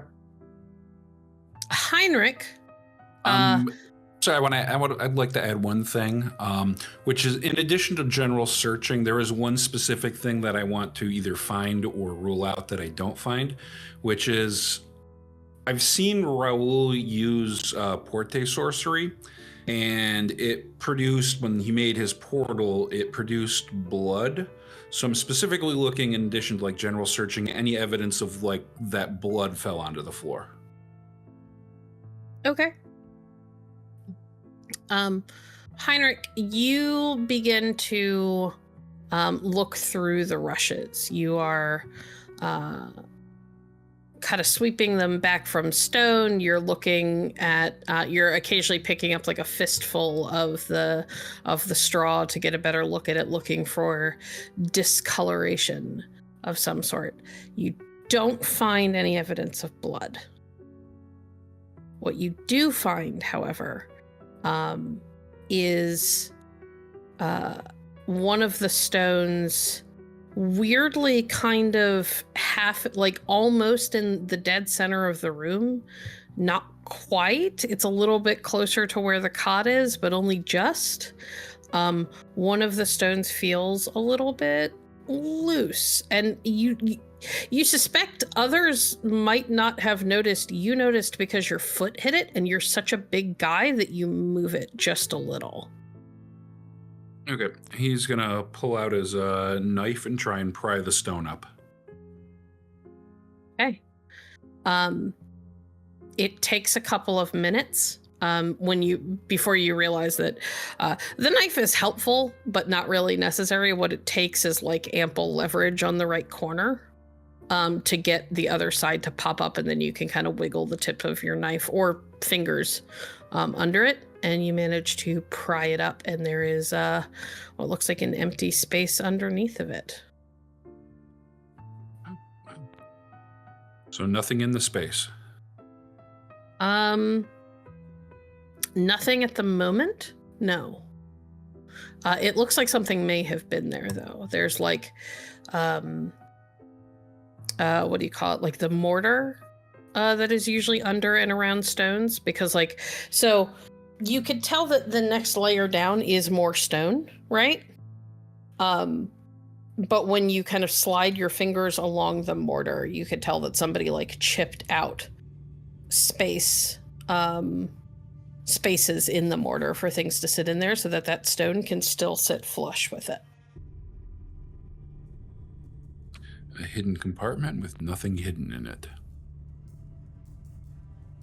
At least, not anymore.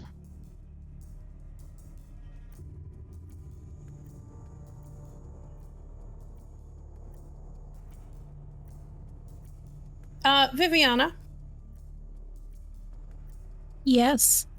how hard are you trying to keep the guard from like watching them? Viviana, I think, has just sort of, she's very close to him, very close to his side, and she, I think, has been talking idly with him the entire time. Maybe asking him questions about, not like specific, like secret details about his position, but like how work has been for him and the Musketeers, trying to get him to like open up to her about how his day has been, that sort of thing. Okay, but how hard are you trying to distract him is what I'm asking. Pretty hard. Okay, then I'm gonna need a roll. I would like... Do you have a seduction skill? Is that a thing? Yes, I do. I have 3 ranks in seduction. All right, let's go panache and seduction. And yeah, you get to use your pretty dice. I don't know why I bother, but let's do it. Oh, cool. And dangerous beauty applies. It does. Okay, so that's 10d10, keep 5. Yup. Wait, you have 5 in panache?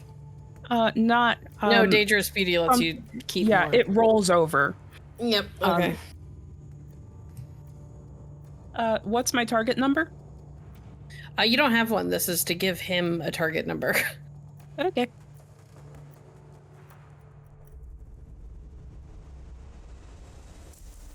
Yeah, I'm just not going to bother rolling. There's no way he beats that. That's just not possible unless I roll all 10s. At 34, you keep him incredibly distracted. He does not notice at all what's happening in the room. Point of order. Yes. I'm also outside the room. Should I roll for this? No, because you don't have anyone actively trying to distract you, so you could just be watching. Okay. This is because she is trying to influence him specifically, and I felt it unfair not to at least give him a shot. Yeah. And then she rolled a 34, so. Yeah, okay. Lucia could also notice all of this.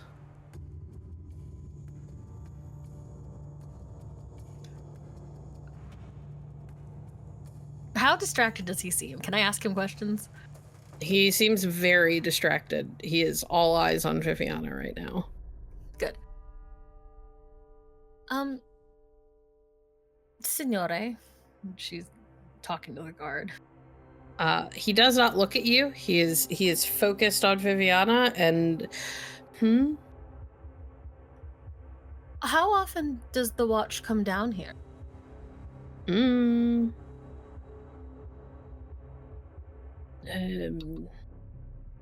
don't know. Maybe once or twice a day. And when was it discovered? Well, now we know that.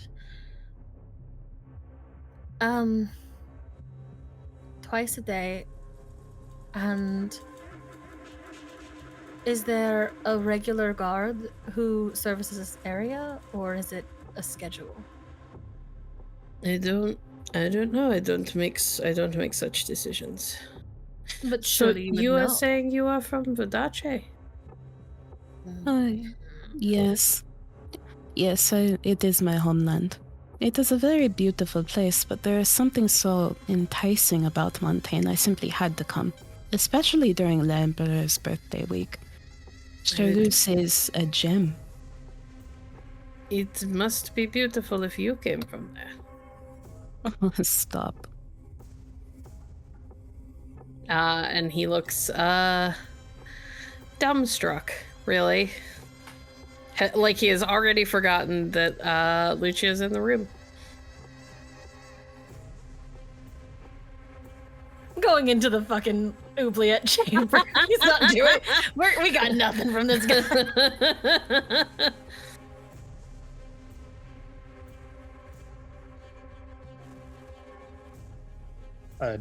Alexander will step out. Okay. Lucia, you were in the room. Alexander has stepped out, and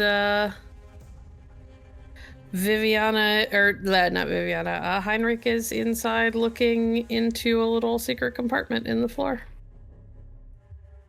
What do you have there? There was a hidden compartment underneath the floor, but unfortunately it was empty. We haven't looked through the bed or to the table yet. If you wanted to investigate, Lucia will start digging through the bed. All right, give me straight wits. I don't think you have anything else that would help you, so. Would shadowing or stealth or cold read be at all? No. This is about noticing things specifically. Fuck, I forgot to ask what my target number was. It was going to be 15 standard. I'm gonna use some drama dice. Okay. To 12. Should have gotten a raise. Asked for a raise too. You need 3 more? Limping over that. I mean, it's a cot. There's not a whole lot to it, right? It feels a little bit like somebody took boards, nailed them together, and then, like, put a really shitty cushion on them. But you manage to, or you lift up the cushion and kind of look at the boards. There's nothing miraculous or weird about them. There's no etched out pieces or any places where it looks like somebody like carved into it. And then you notice on the bottom that it looks like at some point that the fabric that makes up the bottom of this pad was ripped and then stitched back together, and whoever did it did a really bad job. Heinrich, Yes. come look at this. Asking the giant man to look under the cot. Well, it's not under the cot. You flipped over the pad that's on top of the cot. You look at it. Looks like very shoddy workmanship. And he'll rip it open. Heinrich kind of digs his fingertip into the stitches, and then pulls the stitches apart with very little difficulty. And inside you find a small like satchel, which looks worn and kind of tattered.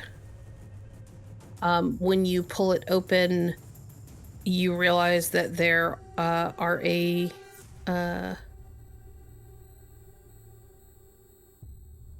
couple of red rose petals that are like old and mostly falling apart. Heinrich will hand the bag off to Lucia, and I'm gonna do something weird. Okay, what are you gonna do? Get weird. I'm going to look very closely first. The rose petals are, do they look like they have anything on them? I mean, you can make me just a straight wits roll, but you don't have any skills to be able to, like, tell what's normal discoloration because they're old and well, then the weird thing I'm gonna do is smell them. They smell like dead flower? I'm looking for, like, blood. Make me a wits roll, target number 25. A deeply insane woman. And you have nothing to help your perception or anything like that. No keen sense. Oh no, you do have keen senses. Use keen senses. I gotta start using that. You really do. You've got to remember that you have that. That adds 2, doesn't it?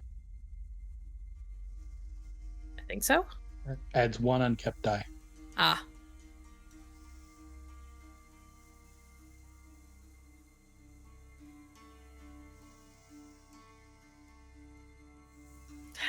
Damn. Number 25. 26, yay.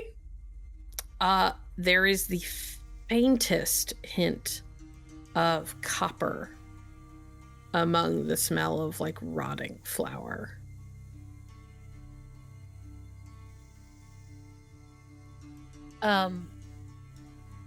Sorry. Lucia smells it and there's blood on these. Heinrich kind of leans his head to the side to look and see if the guard is watching. Nope, utterly and completely distracted. In fact, you look over and realize that his eyes are just as often on the twins as they are on Viviana's face. Take those. Though with he's you. He's trying very hard to look her in the eye.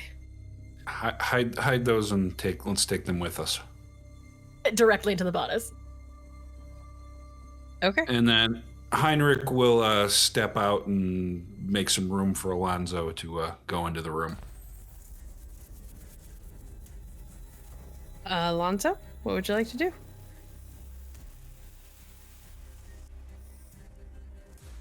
Sounds like we haven't investigated the table yet. We have not. I will check it out, flip it over if I have to. Okay. Roll me straight wits. I don't think you have anything else that could help you.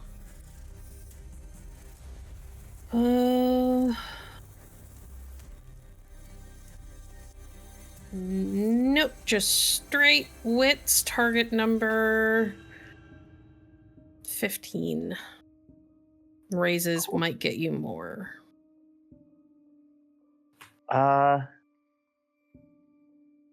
We've got a fair bit here, so if I fail, I'm okay with that. I'll go for a raise. Okay.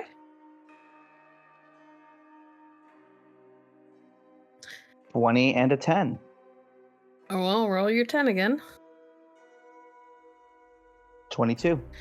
Okay. You realize that there is that there are ink stains in the wood on the top. First and foremost.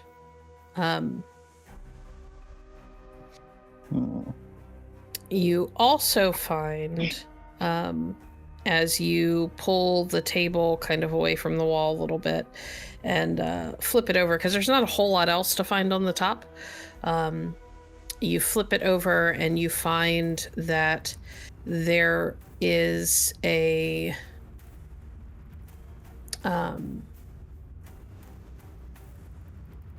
trying to think of the word. Sorry, guys.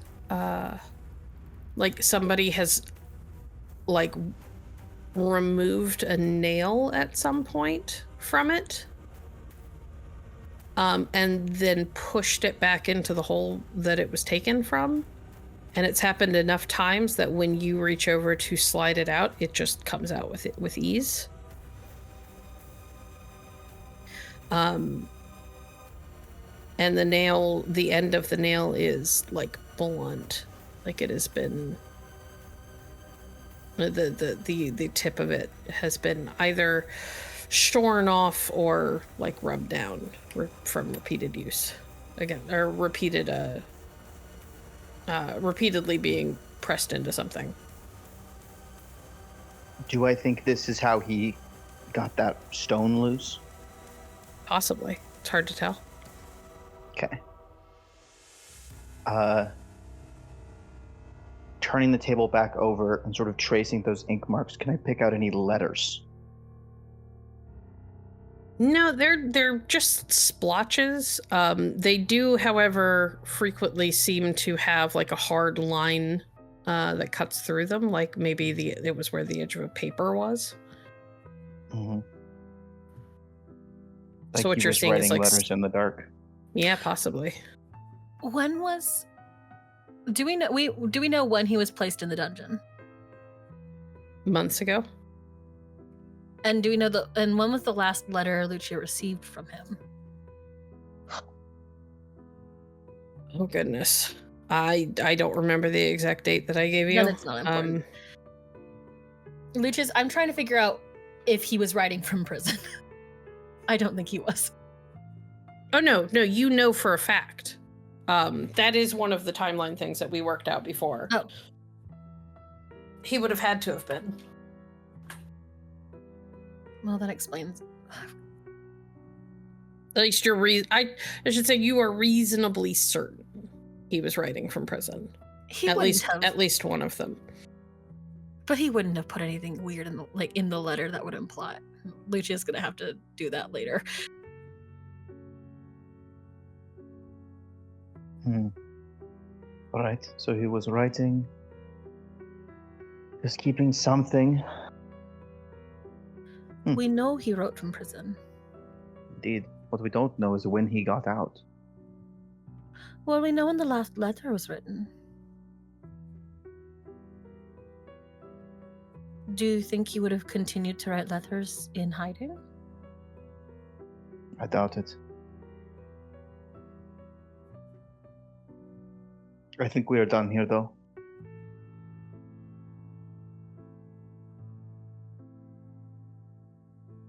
Any objections? I'm thinking.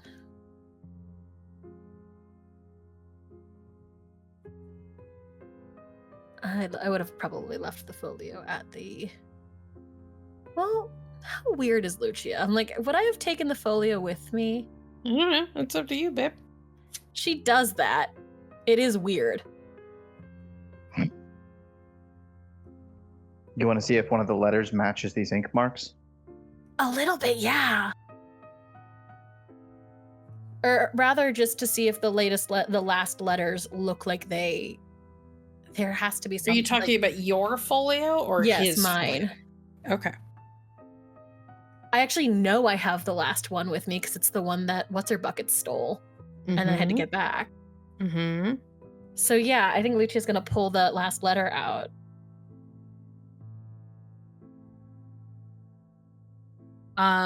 You take the last letter out, you lay it down on the table to see if you can line up the edges. It does not match. It would have been too convenient.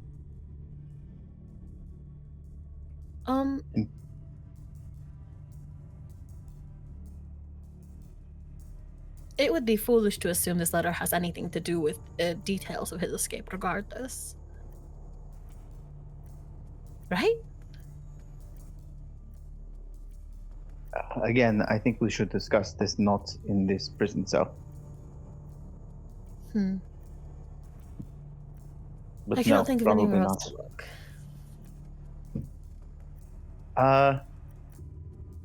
As we're leaving, I just lift the lantern up towards the top of the cell. No indication that he was standing on the table, but if he did, could he reach it? Yeah. Alonso, get on the table. I hop up on the table. Don't tell me what to do. And investigate the ceiling. All right, make me another raw wits roll. I have better. We're gonna make this a target number 25. I almost want. I want to ask to trade because I have a better I have a better stat for this. She's not as tall. You also don't know that you have a better stat, so. I know. Target number 25, Alonso. 15, got a 10. Come on. 19. Ooh. And I'll spend a drama. Come on. Jesus. 24. Do you have one more drama die? I have one more drama die. 30. Okay. We burned a lot of drama dice this time, you guys. You did. So, this isn't a quick process for you to search the ceiling. You multiple times have to climb down off of the table and move it, and then climb back up again to search more pieces of the ceiling. And eventually, you get to a point where you reach up and you are just sort of like running your fingers along the stone, kind of testing some of them to see if they move at all, and you press your hand into one of them, and it pushes up until you can slide it like to the side on top of the one next to it. And there is empty, like, open space above it. It's dark, like you could tell that there's more stone further up, but effectively you've, like, opened up a space between this and the floor above. Not very big, but it's there. Like a crawl space? No, it's not big enough to be a crawl space. It's more like almost like a drop ceiling, but with stone. Okay. And only a small, like, portion of it moves. Does that make sense? Yeah. I can get an arm into it, but probably not my head. Yes. Okay. Vividly imagining very, very large rats, Alonso winces and reaches up and tries to feel around and see if there's anything up there. And make a brawn roll. No, I'm kidding. Yeah, you reach up and it takes a minute. You kind of have to turn in this slow circle. And Lucia specifically gets an incredibly amusing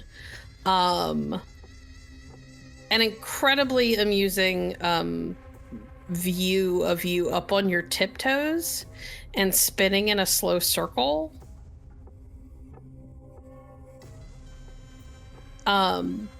While you're, like, hyper focused on what you're doing and, like, trying to be very cognizant of any noises coming from that space because you were terrified that you're about to be bitten by something. Don't get bitten. Not a word. Lucia, it looks a little bit like he's dancing. You had a young cousin who used to get up on her tiptoes and spin in a circle. Just like that. And eventually, you find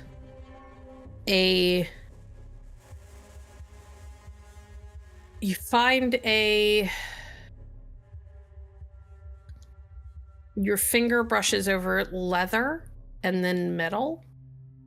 And when you grab it and kind of pull whatever it is into the light where you could see it, you realize that you are holding onto a knife. A very, very well-made knife.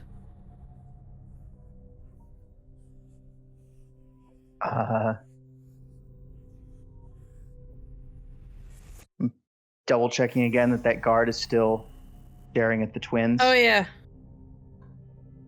I pull it down and tuck it into my waistband and pull my shirt over it. Okay, Jose.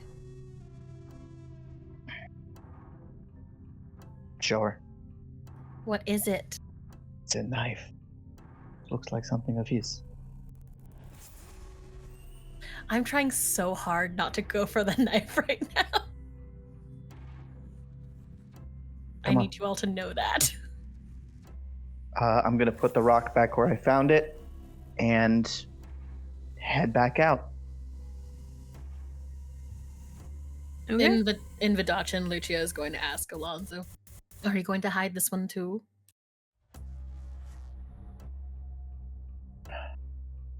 I was going to keep it until we were out of the dungeon. Just making sure. I am doing this all for your benefit.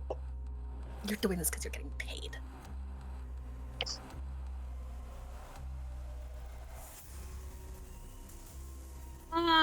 Alonso. Yep. I'm gonna give you a drama die. I want to hear a monologue. Given your drive to do good and to serve people who need you and to come to the aid of those who require it, and that you just had that sense of honor kind of actively impugned. Yeah. Oh. That I am getting paid. Oh, this would be easy if I were getting paid. I could get paid much more or much less. Anywhere in Charus. There is a stall of which I could just go back. I could be there now, talking with a nice woman, meeting interesting people, and no one would be trying to kill me, and no one would be insulting me. There'd be no sorcery. Just doing a job. I could just be doing a job. But I wouldn't be proud of it, I don't think. I wouldn't be happy. As much as I am in danger here, and as much as I dislike certain parts of it, I spoke truly to the others. It is the work of heroes and champions to stand before the dangerous forces of this world and say, no, you shall not come past me. That I do this for gold. A foolish idea. I do this because I am given rare opportunity to do so. To see a love story fulfilled, a curse broken, a imperatrix saved.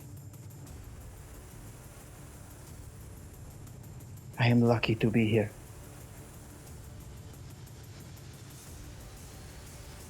I am lucky to be here. Excellent. Take your drama die.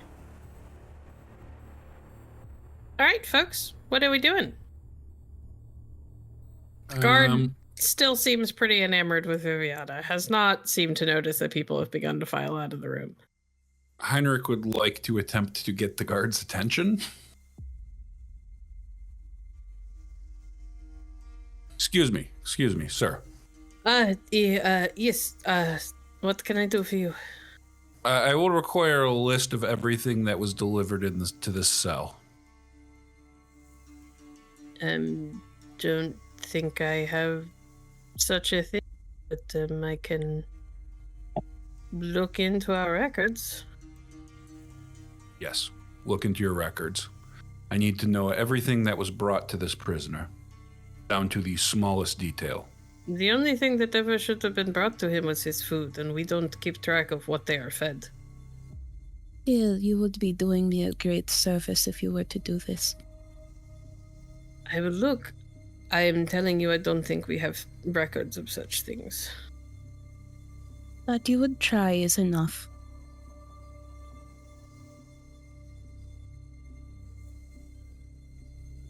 And he will kind of give a little shrug and begin to lead you all away from the cell after locking it back up again. In Vadachin, we should not eliminate the possibility that that there are those within this guard who would keep such information, not simply out of fear of Le Grand Dame, but out of complicity in the young man's escape. Perhaps invoking Le Grand Dame's name would put pressure on those who are loyal to her, but it would also make Henri's allies potentially flee. Either one of which could be helpful. We have no way of telling who is an ally or not. Do they run or do they cow?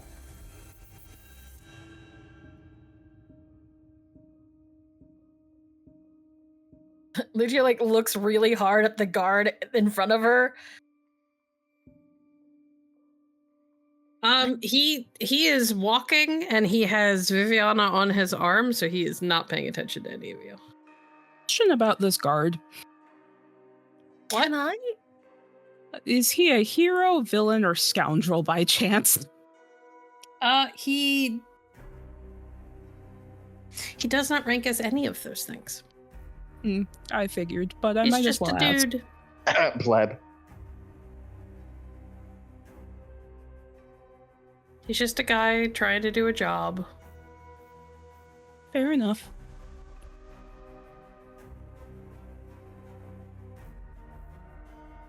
I think if we will not know who is loyal to whom until we are able to interview every single guardsman in the dungeon, which is not possible.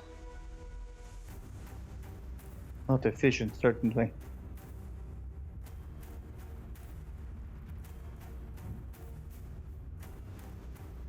Okay. He leads you. He leads you back to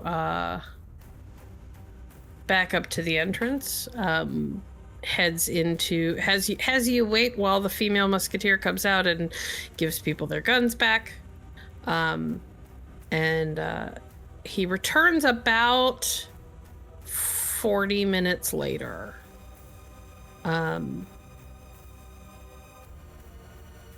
And just sort of shakes his head. I'm sorry. He was here in a manner that meant that they were keeping as little, as few records as possible. And when a prisoner is admitted to these cells, are they allowed to bring any personal effects with them at all? No. Do they keep their clothing, or are they given a uniform? They are given a uniform. Do you still have his clothing? No. Why not? He kind of shrugs again. We don't have much in the way of records for this particular prisoner. Heinrich is deeply deeply disappointed in their lackluster and disorganized record keeping. Out of character, just as a reminder, you guys were told the point was that people weren't supposed to know he was here. No, for They were sure. probably under pretty strict orders not to keep records. Yeah. It's still untidy. It's just such an innocent response. I don't care if there were orders not to keep records. If you want good bookkeeping, come to Castile. Now the Ison do it better. Exactly. Echo, I do not think there is anything else here.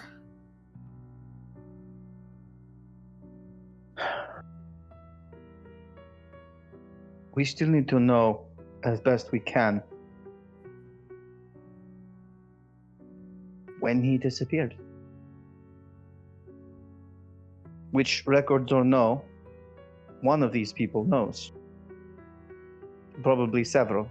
If most different people were sent to bring him his food, someone would have noticed that it went uneaten. See.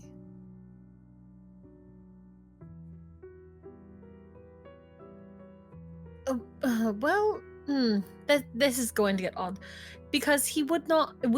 It was not discovered he was gone, at least by the Grand Dame and by extension the Musketeers, until we brought it to our attention. And the last letter we have is from about a month ago. So we have a window of time.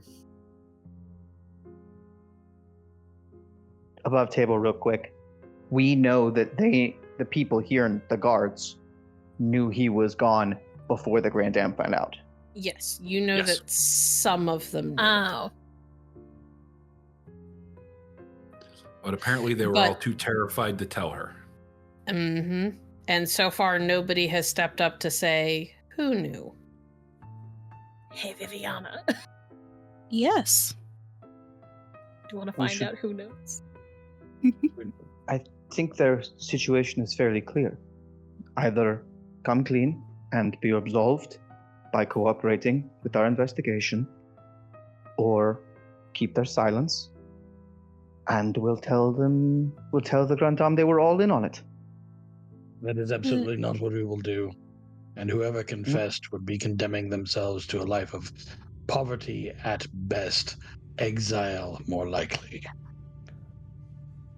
Are we not the investigators here? Can we not tell the Grand Dame the information she wants, where her son is, and leave out which guard said what? Are you guys having this conversation in front of the dude? Yeah, In Badachin, maybe. No, Okay. we should go for now. We don't even know that the god, the god, if such a god exists, in question, is even here at present. We should go.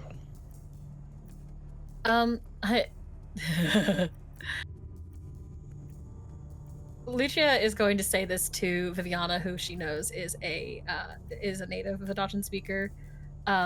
Is there like a Vidachan equivalent to like Pig Latin? No. Because I kind of want to just like give her say something in a silly fake like language. I mean, you could try making some sort of like make references to talk around it, but you're still leaving it open for people to like try and puzzle it out. We'll just wait till they leave. Or to work out of earshot.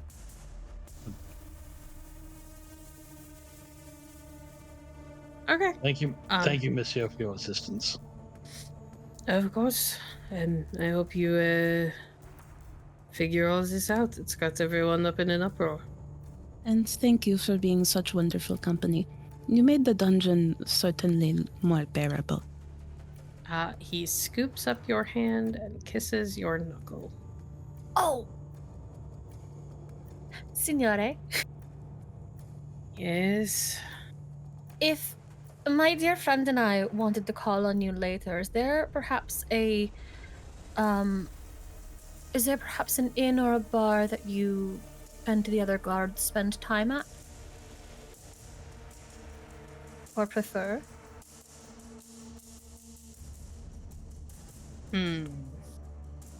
And she tries really hard to kind of look like Viviana. Oh god. Okay. Make me a panache roll. I'm looking to see if you've got anything for seduction or... I have above average beauty. You do have above average beauty. I'm looking at your skills currently. And Viviana's right there. I would argue that she should get a free raise for mentioning Viviana going as well. Give me a fucking break, guys. Let's go. Let's go panache and sincerity.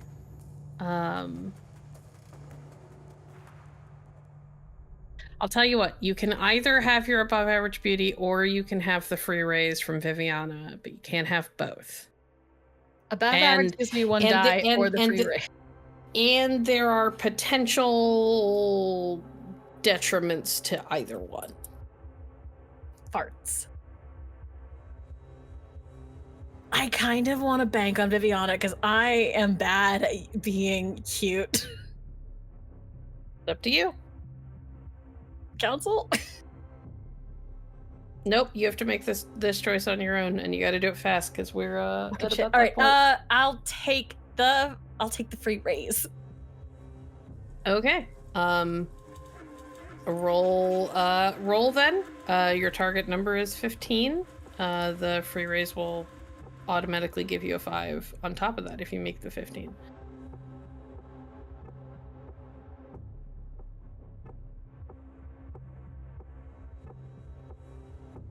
Well done. That makes that a 24. 30. 30. He pauses for a moment and he looks between you and between Viviana and then back to you.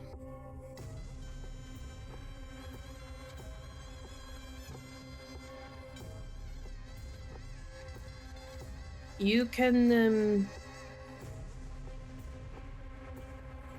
meet me at the... There is a tavern not far from the city center, right off of it. You can meet me there if you would like to see me again. And what is it called? Out of character. Sorry, you can just... I purposefully didn't give a fucking name because I don't have it off the top of my head. I have to go look for all of my tavern names. Hold on. I can fill it in later, it's fine. The Golden Crown. The Musket's Rest.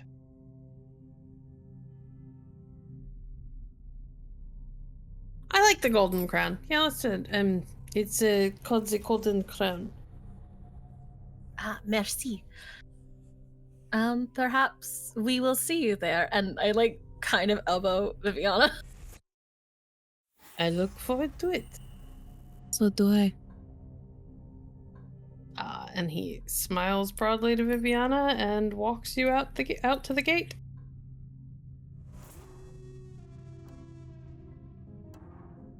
And you all are allowed to leave.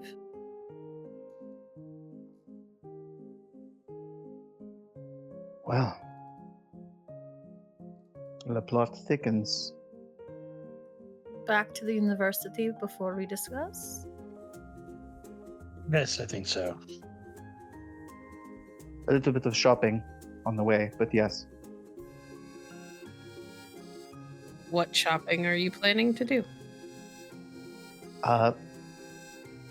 4 common gray or brown cloaks. So we all match? We don't have to match. We just have to... You want common quality? Yes, that. Okay. That's not difficult. While we're walking to the market, Heinrich is going to walk beside Viviana and speak to her briefly, which he will say, "Milady, I would like to beg a small favor from you." Of course, if I can do it. It might require some time on your part, but I feel that my lack of facility with your language is becoming an impediment. I was wondering if you could take the time to instruct me in the basics of Vedachin. Of course, I would be happy to. Though I should warn you that I am a fairly strict teacher. Well, I shall endeavor to do my best, but seems whenever you all want to keep a conversation secret, you switch to Vedachin, and I have no idea what you all are saying. Yes, I will endeavor to teach you the basics at the very least. Thank you. I greatly appreciate your assistance. It is no trouble. One of the best things about my homeland is our language. It is a beautiful language. It's a bit of a shame I never had the opportunity to learn it, seeing as how, my lands are directly north of your border. But alas, I spent very little time at home. Perhaps this will also provide the chance for me to finally get to know the man beyond the armor. And that is where we're going to leave it.